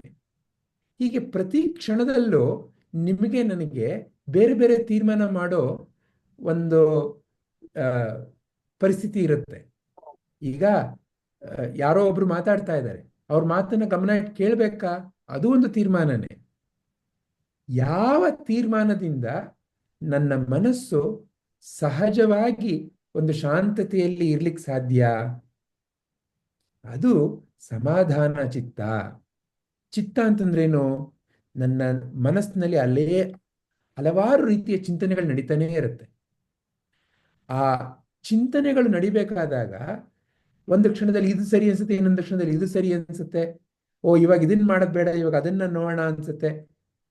ಈಗ ನಾವು ಎಷ್ಟೊಂದು ಸರ್ತಿ ನಾವು ಗಮನ ಕೊಟ್ಟಿದ್ದೇವೆ, ಯಾರೋ ಮಾತಾಡ್ತಾ ಇರ್ತಾರೆ, ಮಾತಾಡ್ತಾ ಇರ್ಬೇಕಾದಾಗ ಇಬ್ರು ಮಾತಾಡೋ ನಡುವಿನಲ್ಲಿ ಇವರಿಗೆ ಮೊಬೈಲ್ ಕಡೆ ಗಮನ, ಅವ್ರ ಮಾತಿನ ಕಡೆ ಗಮನ ಇಲ್ಲ. ಅಥವಾ ಶಾಲೆನಲ್ಲಿ ಪಾಠ ಆಗ್ತಾ ಇರುತ್ತೆ, ಟೀಚರ್ ಏನೋ ಹೇಳ್ತಾ ಇರ್ತಾರೆ, ಆ ಮಗು ಮನಸ್ಸನ್ನು ಎಲ್ಲೋ ಬಿಟ್ಬಿಟ್ಟಿದ್ರೆ ಅವಾಗ ಅಲ್ಲಿ ನಡೆಯೋ ಪಾಠ ಅರ್ಥ ಆಗಲ್ಲ. ಹಾಗೆ ಸಮಾಧಾನ ಯಾವಾಗ ಸಾಧ್ಯ? ನನ್ನಲ್ಲಿ ಶ್ರದ್ಧೆ ಇರಬೇಕು, ನನ್ನಲ್ಲಿ ವಿವೇಕ ಇರಬೇಕು. ಅದು ಯಾವುದರಿಂದ ಉಂಟಾಗ್ತಾ ಇದೆ? ನಾನು ಮಾಡಿರೋ ನನ್ನ ಪೂರ್ವದ ಕೆಲಸದಿಂದ ಉಂಟಾಗ್ತಾ ಇದೆ. ನನ್ನ ಪೂರ್ವದ ಕೆಲಸ ಇನ್ನೊಬ್ಬರ ಹಿತಕ್ಕಾಗಿ, ಅಂದ್ರೆ ಸೇವಾ ಮನೋಭಾವದಿಂದ ಮಾಡಿದ್ದಾಗ ಮನಸ್ಸು ತಾನೇ ತಾನವಾಗಿ ಶಾಂತವಾಗತ್ತೆ. ಆ ಶಾಂತವಾದ ಮನಸ್ಸಿನಲ್ಲಿ ಸಮಾಧಾನ ಅನ್ನೋದು ಸೃಷ್ಟಿಯಾಗತ್ತೆ. ಅಲ್ಲಿ ಸತ್ಯ, ಏನು ಸತ್ಯ ಅಂತಂದ್ರೆ, ಏನು ಅಸತ್ಯ ಅಂದ್ರೆ, ನಾನು ಬಂದಿನ, ನಾನು ಸ್ವಾತಂತ್ರ್ಯದಲ್ಲಿದ್ದೇನ, ಯಾರು ನಾನು ಅನ್ನೋ ಸ್ವವಿಚಾರ, ಎಲ್ಲಿ ಈ ಸ್ವವಿಚಾರ ಸಂಪೂರ್ಣವಾಗಿ ನಡೆಯುತ್ತೆ ಅಲ್ಲಿ ನಿಜವಾದ ಮುಮುಕ್ಷತ್ವ. ಏನು ಮುಮುಕ್ಷತ್ವ ಅಂದ್ರೆ, ನಾನು ಬಂದಿಯಲ್ಲ, ನಾನು ಮುಕ್ತ, ನಾನು ಶುದ್ಧ, ಇದನ್ನ ಅರ್ಥಕೊಳ್ಬೇಕಾಗತ್ತೆ, ಗುರ್ತಿಸ್ಬೇಕಾಗತ್ತೆ. ಈ ಗುರ್ತಿಸ್ಲಿಕ್ಕೆ ಮನಸ್ಸು ಶಾಂತವಾಗಿ ಸಹಕಾರ ಕೊಡಬೇಕಾಗತ್ತೆ. ಇಲ್ಲಿ ಗುರುಗಳು ನಮಗೆ ಆ ಸಹಜವಾದ ಶಾಂತತೆಯ ಗುಣಲಕ್ಷಣವನ್ನ ತೋರಿಸ್ತಾ ಇದ್ದಾರೆ. ಒಂದು ರೀತಿ ಬೇರೆ ಬೇರೆ ಹಂತದ ಮೂಲಕ ಉಪರತಿ, ಶ್ರದ್ಧಾ, ಸಮಾಧಾನ ಎಲ್ಲವೂ ನೀವು ನಾನು ಬೆಳೆಸ್ಕೊಳ್ಬೇಕಾಗಿರೋ ಮನಸ್ಸಿನ ಬೇರೆ ಬೇರೆ ಶಕ್ತಿಗಳು. ಸಹಜವಾಗಿ ಇದೆ, ಎಲ್ಲರಲ್ಲೂ ಇದೆ. ಆದರೆ ಅದನ್ನ ನಾವು ಗಮನ ಕೊಟ್ಟು ಹೊರತರಬೇಕಾಗತ್ತೆ. ನಾವು ಮಾಡೋ ಕೆಲಸನ ಇನ್ನೊಬ್ಬರ ಒಳಿತಿಗಾಗಿ ನಾವು ಅರ್ಪಣೆ ಮಾಡಬೇಕಾಗತ್ತೆ. ಆ ರೀತಿ ಎಲ್ಲಿ ಕಾರ್ಯ ನಡೆಯುತ್ತೆ ಅಲ್ಲಿ ಮನಸ್ಸು ಸಹಜವಾಗಿ ಶಾಂತವಾಗಿ, ಅಲ್ಲಿ ಮುಮುಕ್ಷತ್ವ ಅಂದರೆ ಸ್ವಾತಂತ್ರ್ಯದ ಕಡೆ, ಯಾರು ನಾನು, ಆ ಕಡೆಗೆ ಸಹಜವಾಗಿ ನಾನು ಹೋಗ್ಲಿಕ್ಕೆ ಸಾಧ್ಯ ಆಗತ್ತೆ. ಅದನ್ನ ಇಲ್ಲಿ ನಮಗೆ ಹಂತ ಹಂತವಾಗಿ ಗುರುಗಳು ಹೇಳ್ಕೊಡ್ತಾ ಇದ್ದಾರೆ. ಯಾಕಂದ್ರೆ ಮುಂದೆ ಬರೋ ವೇದಾಂತ ಜ್ಞಾನ, ಆ ವೇದಾಂತ ಜ್ಞಾನವನ್ನ ನಾನು ಸರಿಯಾಗಿ ಅರಿಬೇಕು ಅಂತಂದ್ರೆ ನನ್ನಲ್ಲಿ ಆ ಒಂದು ತಯಾರಿ ಇರಬೇಕಾಗತ್ತೆ. ನನ್ನಲ್ಲಿ ತಯಾರಿ ಇಲ್ಲ ಅಂತಂದ್ರೆ ನಾನು ನೋಡೋದೆಲ್ಲ ನನ್ನ ಒಂದು ಮನಸ್ಸಿನ ಗುಣಧರ್ಮದ ಮೂಲಕ ನೋಡ್ಬಿಡ್ತೇನೆ. ಏನು ಸ್ವಾತಂತ್ರ್ಯ ಅಂದ್ರೆ, ಏನು ನಾನು ಬಂದಿಯಲ್ಲ ಅಂತಂದ್ರೆ ಅದೆಲ್ಲ ಸರಿಯಾಗಿ ಸ್ಪಷ್ಟವಾಗಿ ಅರಿಬೇಕಾಗತ್ತೆ. ಅದಕ್ಕೆ ವಿವೇಕ ಜಾಗೃತವಾಗಬೇಕಾಗತ್ತೆ. ವಿವೇಕ ಜಾಗೃತವಾಗಬೇಕು ಅಂತಂದ್ರೆ ನನ್ನ ಮನಸ್ಸು ಶ್ರದ್ಧೆಯಿಂದ ಗುರುಗಳ ವಾಕ್ಯವನ್ನ ಕೇಳಬೇಕಾಗತ್ತೆ. ಅಂದ್ರೆ ಅದನ್ನ ನಂಬಿಕೆಯಿಂದ ನಾನು ಅವ್ರು ಹೇಳಿದ್ರು ಅಂತ ಅಲ್ಲ, ಅದನ್ನ ನಾನು ವಿಚಾರ ಮಾಡಬೇಕಾಗತ್ತೆ. ಆ ವಿಚಾರ ಮಾಡೋ ಸಮಯದಲ್ಲಿ ನನ್ನ ಮನಸ್ಸಿನ ಹಲವಾರು ವಾಸನೆಗಳು ನನ್ನನ್ನು ತಡೆಗಟ್ಟಬಹುದು ಆ ಸತ್ಯವನ್ನು ಅರಿಲಿಕ್ಕೆ. ಹಾಗಾಗಿ ಮೊಟ್ಟ ಮೊದಲನೇದಾಗಿ ಆ ವಾಸನೆಗಳನ್ನ ನಾನು ಕಡಿಮೆ ಮಾಡಿಕೊಳ್ಳಿಕ್ಕೆ ಸೇವೆ, ಅದರ ಮೂಲಕ ಉಂಟಾಗೋ ಗುಣಲಕ್ಷಣಗಳು ಇಲ್ಲಿ ತೋರಿಸ್ತಾ ಇದ್ದಾರೆ ಗುರುಗಳು. ಆಗ್ಲಾ? ಹರಿ ಓಂ. ಧನ್ಯವಾದಗಳು ಸರ್, ತುಂಬಾ ಸವಿವರವಾಗಿ ಎಲ್ಲ ತಿಳಿಸ್ಕೊಟ್ಟಿದ್ದೀರಾ. ಮುಮುಕ್ಷತ್ವಕ್ಕೆ ಈ ಹಂತಕ್ಕೆ ಬರ್ಬೇಕಾದ್ರೆ ಹೇಗೆ ಎಲ್ಲ ವಿವೇಕ, ವೈರಾಗ್ಯ, ಷಡ್ ಸಂಪತ್ತಿಗಳ ಎಲ್ಲವನ್ನು ನಮ್ಮದಾಗಿಸ್ಕೊಂಡು ಕೊನೆಗೆ ಮುಮುಕ್ಷತ್ವದ ಹಂತಕ್ಕೆ ಬಂದಾಗ ನಾವು ಆತ್ಮಜ್ಞಾನವನ್ನ ಪಡೆದುಕೊಳ್ಳೋದಕ್ಕೆ, ಅದನ್ನ ಹೀರ್ಕೊಳ್ಳೋದಕ್ಕೆ ನಾವು ಅಧಿಕಾರಿಗಳಾಗ್ತೀವಿ ಅನ್ನೋದನ್ನ ತಿಳಿಸ್ಕೊಟ್ಟಿದ್ರ. ಮತ್ತೆ ಅಲ್ಲಿ ವಿವೇಕ ಅನ್ನುವುದು ನಮಗೆ ಜಾಗೃತವಾಗಿರ್ಬೇಕು. ಹಾಗಾಗಿ ಮುಂದೆ ನಿತ್ಯ ಅನಿತ್ಯ ವಿವೇಕದ ಒಂದು ಪಾಠವೇ ಇದೆ. ಅದನ್ನ ಮುಂದಿನ ಸತ್ಸಂಗದಲ್ಲಿ ನಾವು ನೋಡೋಣ. ಧನ್ಯವಾದಗಳು. ಯಾರಿಗೇನಾದ್ರೂ ಪ್ರಶ್ನೆಗಳಿದ್ರೆ ಕೇಳ್ಬೋದು.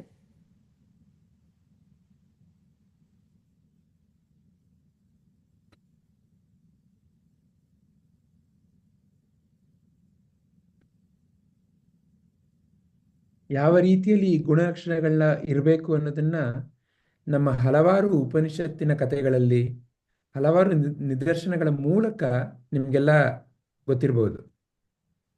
ನಿಮಗೆ ಯಮ ನಚಿಕೇತರ ಕತೆ ಗೊತ್ತಿರಬಹುದು. ಅಲ್ಲಿ ಯಮನ ಹತ್ರ ನಚಿಕೇತ ಹೋದಾಗ ಆತನ ಒಂದು ಯಾವ ರೀತಿಯಲ್ಲಿ ಶ್ರದ್ಧೆಯಿಂದ 3 ದಿವಸ ಅನ್ನ ಆಹಾರ ಇಲ್ಲದೇನೆ ಬಾಗಿಲಿನಲ್ಲಿ ಕಾಯ್ತಾ ಇದ್ದ ಯಾರು ನಚಿಕೇತ. ಅದನ್ನು ನೋಡಿ ಯಮ ಆತನಿಗೆ, ಓ, ನೀನು ನನ್ನ ಮನೆಗೆ ಬಂದ ಅತಿಥಿ, ಆದರೆ ನಿನಗೆ ನಾನು ಈ ರೀತಿ ಒಂದು ಅತಿಥಿಯನ್ನು ನಾನು ಸರಿಯಾಗಿ ಗಮನಿಸಲಿಲ್ಲ, ಹಾಗಾಗಿ ನಿನಗೆ 3 ವರವನ್ನು ಕೊಡ್ತೇನೆ, ಏನು ಬೇಕು ತಗೋ ಅಂತ ಕೇಳಿದಾಗ ಆತ ಮೊದಲನ 2 ವರಗಳಲ್ಲಿ ಆತನ ತಂದೆಗೆ ಒಳ್ಳೆಯದಾಗಲಿ ಮತ್ತು ಲೋಕ ಕಲ್ಯಾಣಕ್ಕಾಗಿ ಒಂದು ಕಾರ್ಯವನ್ನು ಕೇಳ್ತಾನೆ. 3ನೇ ವರದ ಮೂಲಕ ನನಗೆ ಆತ್ಮಜ್ಞಾನವನ್ನು ಕೊಡಪ್ಪ ಅಂತ ಕೇಳ್ತಾನೆ. ಯಾರಲ್ಲಿ? ಯಮನಲ್ಲಿ. ಆದರೆ ಯಮ ಆತನ ಪರೀಕ್ಷೆ ಮಾಡಲಿಕ್ಕೆ ಹೇಳ್ತಾರೆ, ಅದು ನಿನಗೆ ಯಾಕಪ್ಪ, ನಿನಗೆ ನಾನು ಚಿನ್ನ, ಬೆಳ್ಳಿ, ರಾಜ್ಯ, ವಸ್ತು ವೈಭೋಗ ಎಲ್ಲ ಕೊಡ್ತೇನೆ. ಆಗ ಆ ಬಾಲಕ ಯಾವ ರೀತಿ ತೀರ್ಮಾನ ತಗೊಳ್ತಾನೆ? ಆತ ಹೇಳ್ತಾನೆ, ಅಯ್ಯ ಯಮ, ಇದೆಲ್ಲ ಬಂದು ಹೋಗುವಂಥದ್ದಪ್ಪ. ನೀನು ಕೊಡೋ ಚಿನ್ನ ಇವತ್ತಿದ್ರೆ ನಾಳೆ ಇರಲ್ಲ, ಆದರೆ ಯಾವುದು ನನ್ನಲ್ಲಿ ಸ್ಥಿರವಾಗಿ ಉಳ್ಕೊಳ್ಳುತ್ತೆ ಅದು ಆತ್ಮಜ್ಞಾನ.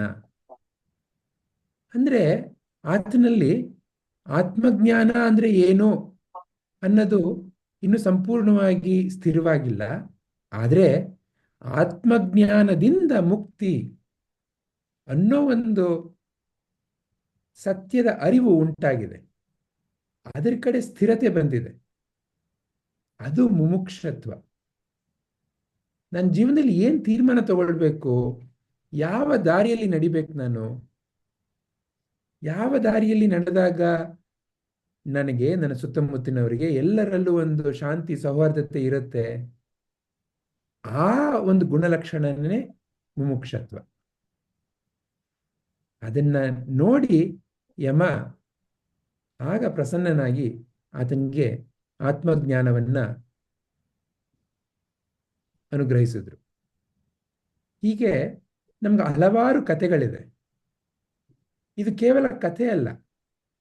ಈ ಕಥೆಗಳ ಮೂಲಕ ನಾನು ಯಾವ ರೀತಿಯಲ್ಲಿ ನನ್ನ ಒಂದು ಮನಸ್ಸಿನ ಧರ್ಮವನ್ನು ಬೆಳೆಸ್ಕೊಳ್ಬೇಕು ಅಂತ ನನಗೆ ಮಾರ್ಗದರ್ಶನಕ್ಕೆ ಇರುವಂಥದ್ದು ಅದು.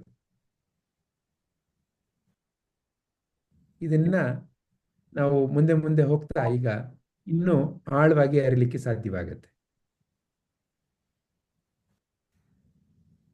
ಇಲ್ಲಿ ಶರಣಾಗತಿಯು ಸಹ ಬಹಳ ಮುಖ್ಯವಾಗತ್ತೆ ಅಲ್ವಾ ಸರ್? ಹೌದು ಅಮ್ಮ. ಈಗ ಶರಣಾಗತಿ ಅಂದ್ರೆ ಅದಕ್ಕೇನೆ ನೋಡಿ, ಈ ನಚಿಕೇತನ ಕಥೆ ಇರಬಹುದು, ಅರ್ಜುನನ ಒಂದು ನಿದರ್ಶನ ಇರಬಹುದು, ಎಲ್ಲದರಲ್ಲೂ ಶರಣಾಗತಿಯೇ ಮೊದಲ ಒಂದು ಹೆಜ್ಜೆ. ಸದ್ಗುರುವಿಗೆ ಶರಣಾಗಬೇಕು. ಏನು ಏನು ಶರಣಾಗತಿ ಅಂದ್ರೆ? ಶರಣಾಗತಿ ಅಂದ್ರೆ ನೋಡಿ, ನನ್ನನ್ನ ತಡೆ ಇಡ್ತಾ ಇರೋದು ಎಲ್ಲಿ ನನಗೆ ಬಂಧನ ಇರೋದು? ನಾನು, ನಂದು, ನನಗೆ ಏನೋ ಗೊತ್ತು, ಆ ವಿಷಯನೇ ನನ್ನ ಬಂಧನ ಮೂಲಭೂತವಾಗಿ. ನಾನು, ನನ್ನದು ಅನ್ನೋದನ್ನ ನಾನು ಪಕ್ಕಕ್ಕೆ ಕೆಳದು ಕಲ್ತ್ಕೊಳ್ತೇನಲ್ಲ, ಅದು ಶರಣಾಗತಿ ಅಂದ್ರೆ. ಶರಣಾಗತಿ ಅಂದ್ರೆ ನನ್ನ ಮನಸ್ಸಿನಲ್ಲಿ ಏನೋ ಒಂದು ವಿಚಾರ ಸಂಗ್ರಹ ಆಗಿದೆ, ಅದೇ ಮಾತ್ರ ಸತ್ಯ, ಅದು ನನ್ನ ಮೂಢತೆ. ನನ್ನ ಮನಸ್ಸಿನಲ್ಲಿ ನಾನು, ನಂದು ಅಂತ ಏನು ಸಂಗ್ರಹ ಆಗಿರೋದನ್ನ ಪರವಾಗಿಲ್ಲ, ಅದಿರಬಹುದು. ಆದ್ರೆ ಈಗ ಸದ್ಯಕ್ಕೆ ಇವರ ವಾಕ್ಯದಲ್ಲಿ ನಾನು ನಂಬಿಕೆ ಇಟ್ಟು ಕೇಳ್ತೇನೆ, ಅದು ಶರಣಾಗತಿ. ಅಂದ್ರೆ ನಾನು, ನಂದು ಅನ್ನೋದನ್ನ ಎಲ್ಲಿ ಪಕ್ಕಕ್ಕೆ ಇಡ್ಲಿಕ್ಕೆ ತಯಾರಾಗ್ತೇನಲ್ಲ, ಅದು ನಿಜವಾದ ಶರಣಾಗತಿ. ಅದು ಬಹಳ ಮುಖ್ಯವಾದ ಒಂದು ಗುಣಲಕ್ಷಣ. ಭಗವದ್ಗೀತೆ ಶುರುವಾಗದೇನೆ ಭಗವಂತ ಯಾವಾಗ ಶ್ಲೋಕಗಳನ್ನ ಹೇಳಲಿಕ್ಕೆ ಶುರು ಮಾಡೋದು? 2ನೇ ಅಧ್ಯಾಯದ 7ನೇ ಶ್ಲೋಕ. ಅರ್ಜುನ ಹೇಳ್ತಾನೆ, ಕಾರ್ಪಣ್ಯ ದೋಷೋಪಹತ ಸ್ವಭಾವ. ಕೃಷ್ಣ, ನನ್ನ ಮನಸ್ಸು ಚಂಚಲವಾಗ್ತಾ ಇದೆ, ನನಗೆ ಯಾವ ರೀತಿ ನಿರ್ಧಾರ ತಗೊಳ್ಬೇಕು ಗೊತ್ತಾಗ್ತಾ ಇಲ್ಲಪ್ಪ, ಆದರೆ ನಿನ್ನಲ್ಲಿ ನೋಡಿದ್ರೆ ನನಗೇನೋ ಒಂದು ಸ್ಥಿರತೆ ಕಾಣಿಸ್ತಾ ಇದೆ. ನೀನು ಯಾವಾಗಲೂ ಒಂದು ಶಾಂತವಾಗಿರೋದು ನನ್ನ ಅರಿವಿಗೆ ಬರ್ತಾ ಇದೆ. ಅದೇ ರೀತಿ ನಾನು ಇರಬೇಕು. ಅದನ್ನು ನನಗೆ ದಯವಿಟ್ಟು ಹೇಳು ಅನ್ನೋ ಒಂದು ಆಳವಾದ ನಿರ್ಧಾರ, ಹೃದಯದಿಂದ ಬರ್ತಾ ಇರೋ ಒಂದು ನಿರ್ಧಾರ ಇದೆಯಲ್ಲ, ಅದು ಶರಣಾಗತಿ ಅಂದ್ರೆ.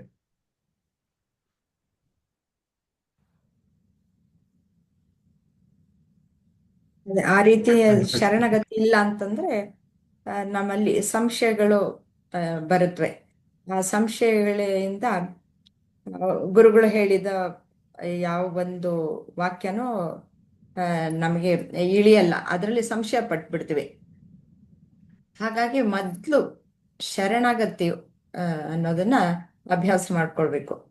ಅದಿಲ್ಲ ಅಂತಂದ್ರೆ ಈ ಶ್ರದ್ಧೆನೂ ಬರಲ್ಲ, ನಾವು ಮುಂದಿನ ಹೆಜ್ಜೆಗೆ ನಾವು ಹೋಗೋದು ಇಲ್ಲ, ಇನ್ನೊಂದು ಸ್ಟೆಪ್ ಮೇಲಕ್ಕೆ ಹೋಗೋದು ಇಲ್ಲ. ಸಂಶಯ ಮನಸ್ಸಿನ ಒಂದು ಸಹಜವಾದ ಗುಣ, ಅದರಲ್ಲಿನೂ ತಪ್ಪಿಲ್ಲ. ಆದ್ರೆ ಯಾವ ಸಂಶಯಗಳನ್ನ ನಾನು ವಿಚಾರಣೆ ಮಾಡಬೇಕು?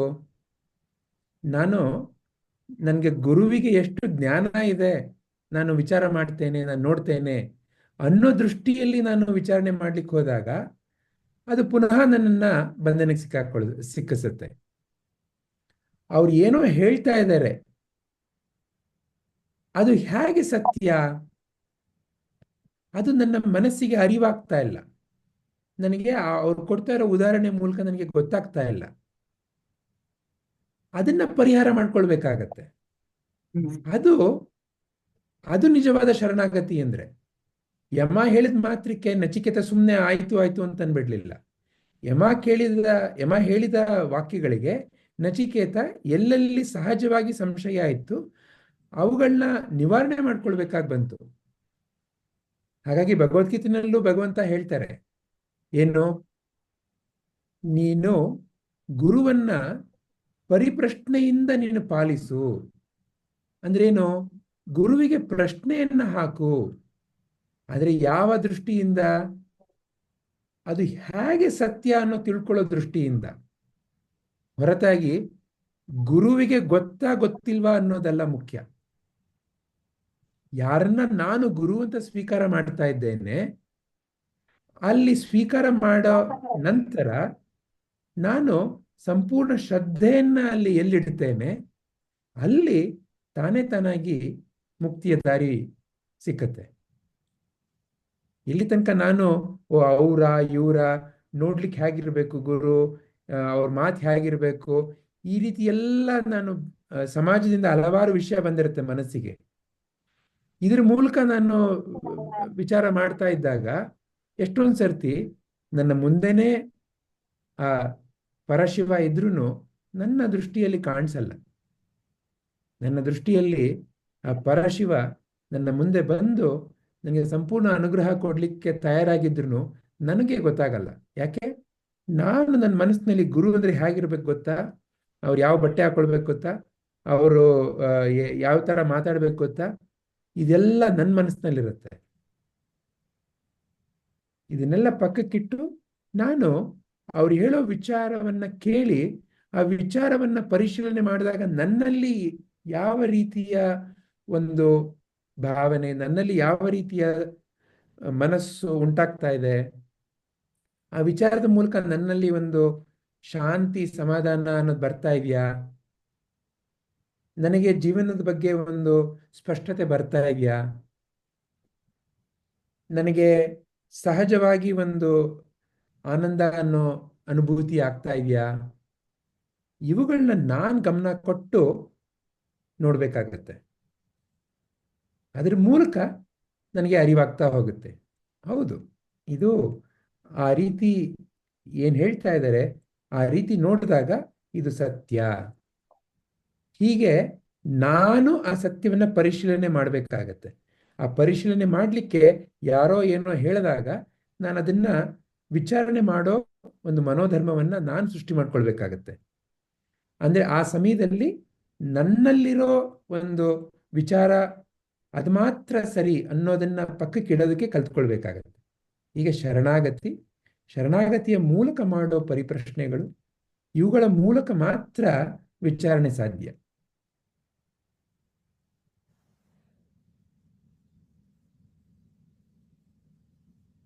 ಧನ್ಯವಾದಗಳು ಸರ್.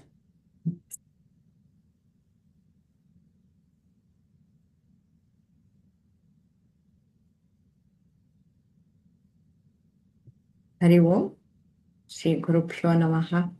ಶ್ರೀಕೃಷ್ಣ ಅರ್ಪಣಮಸ್ತು.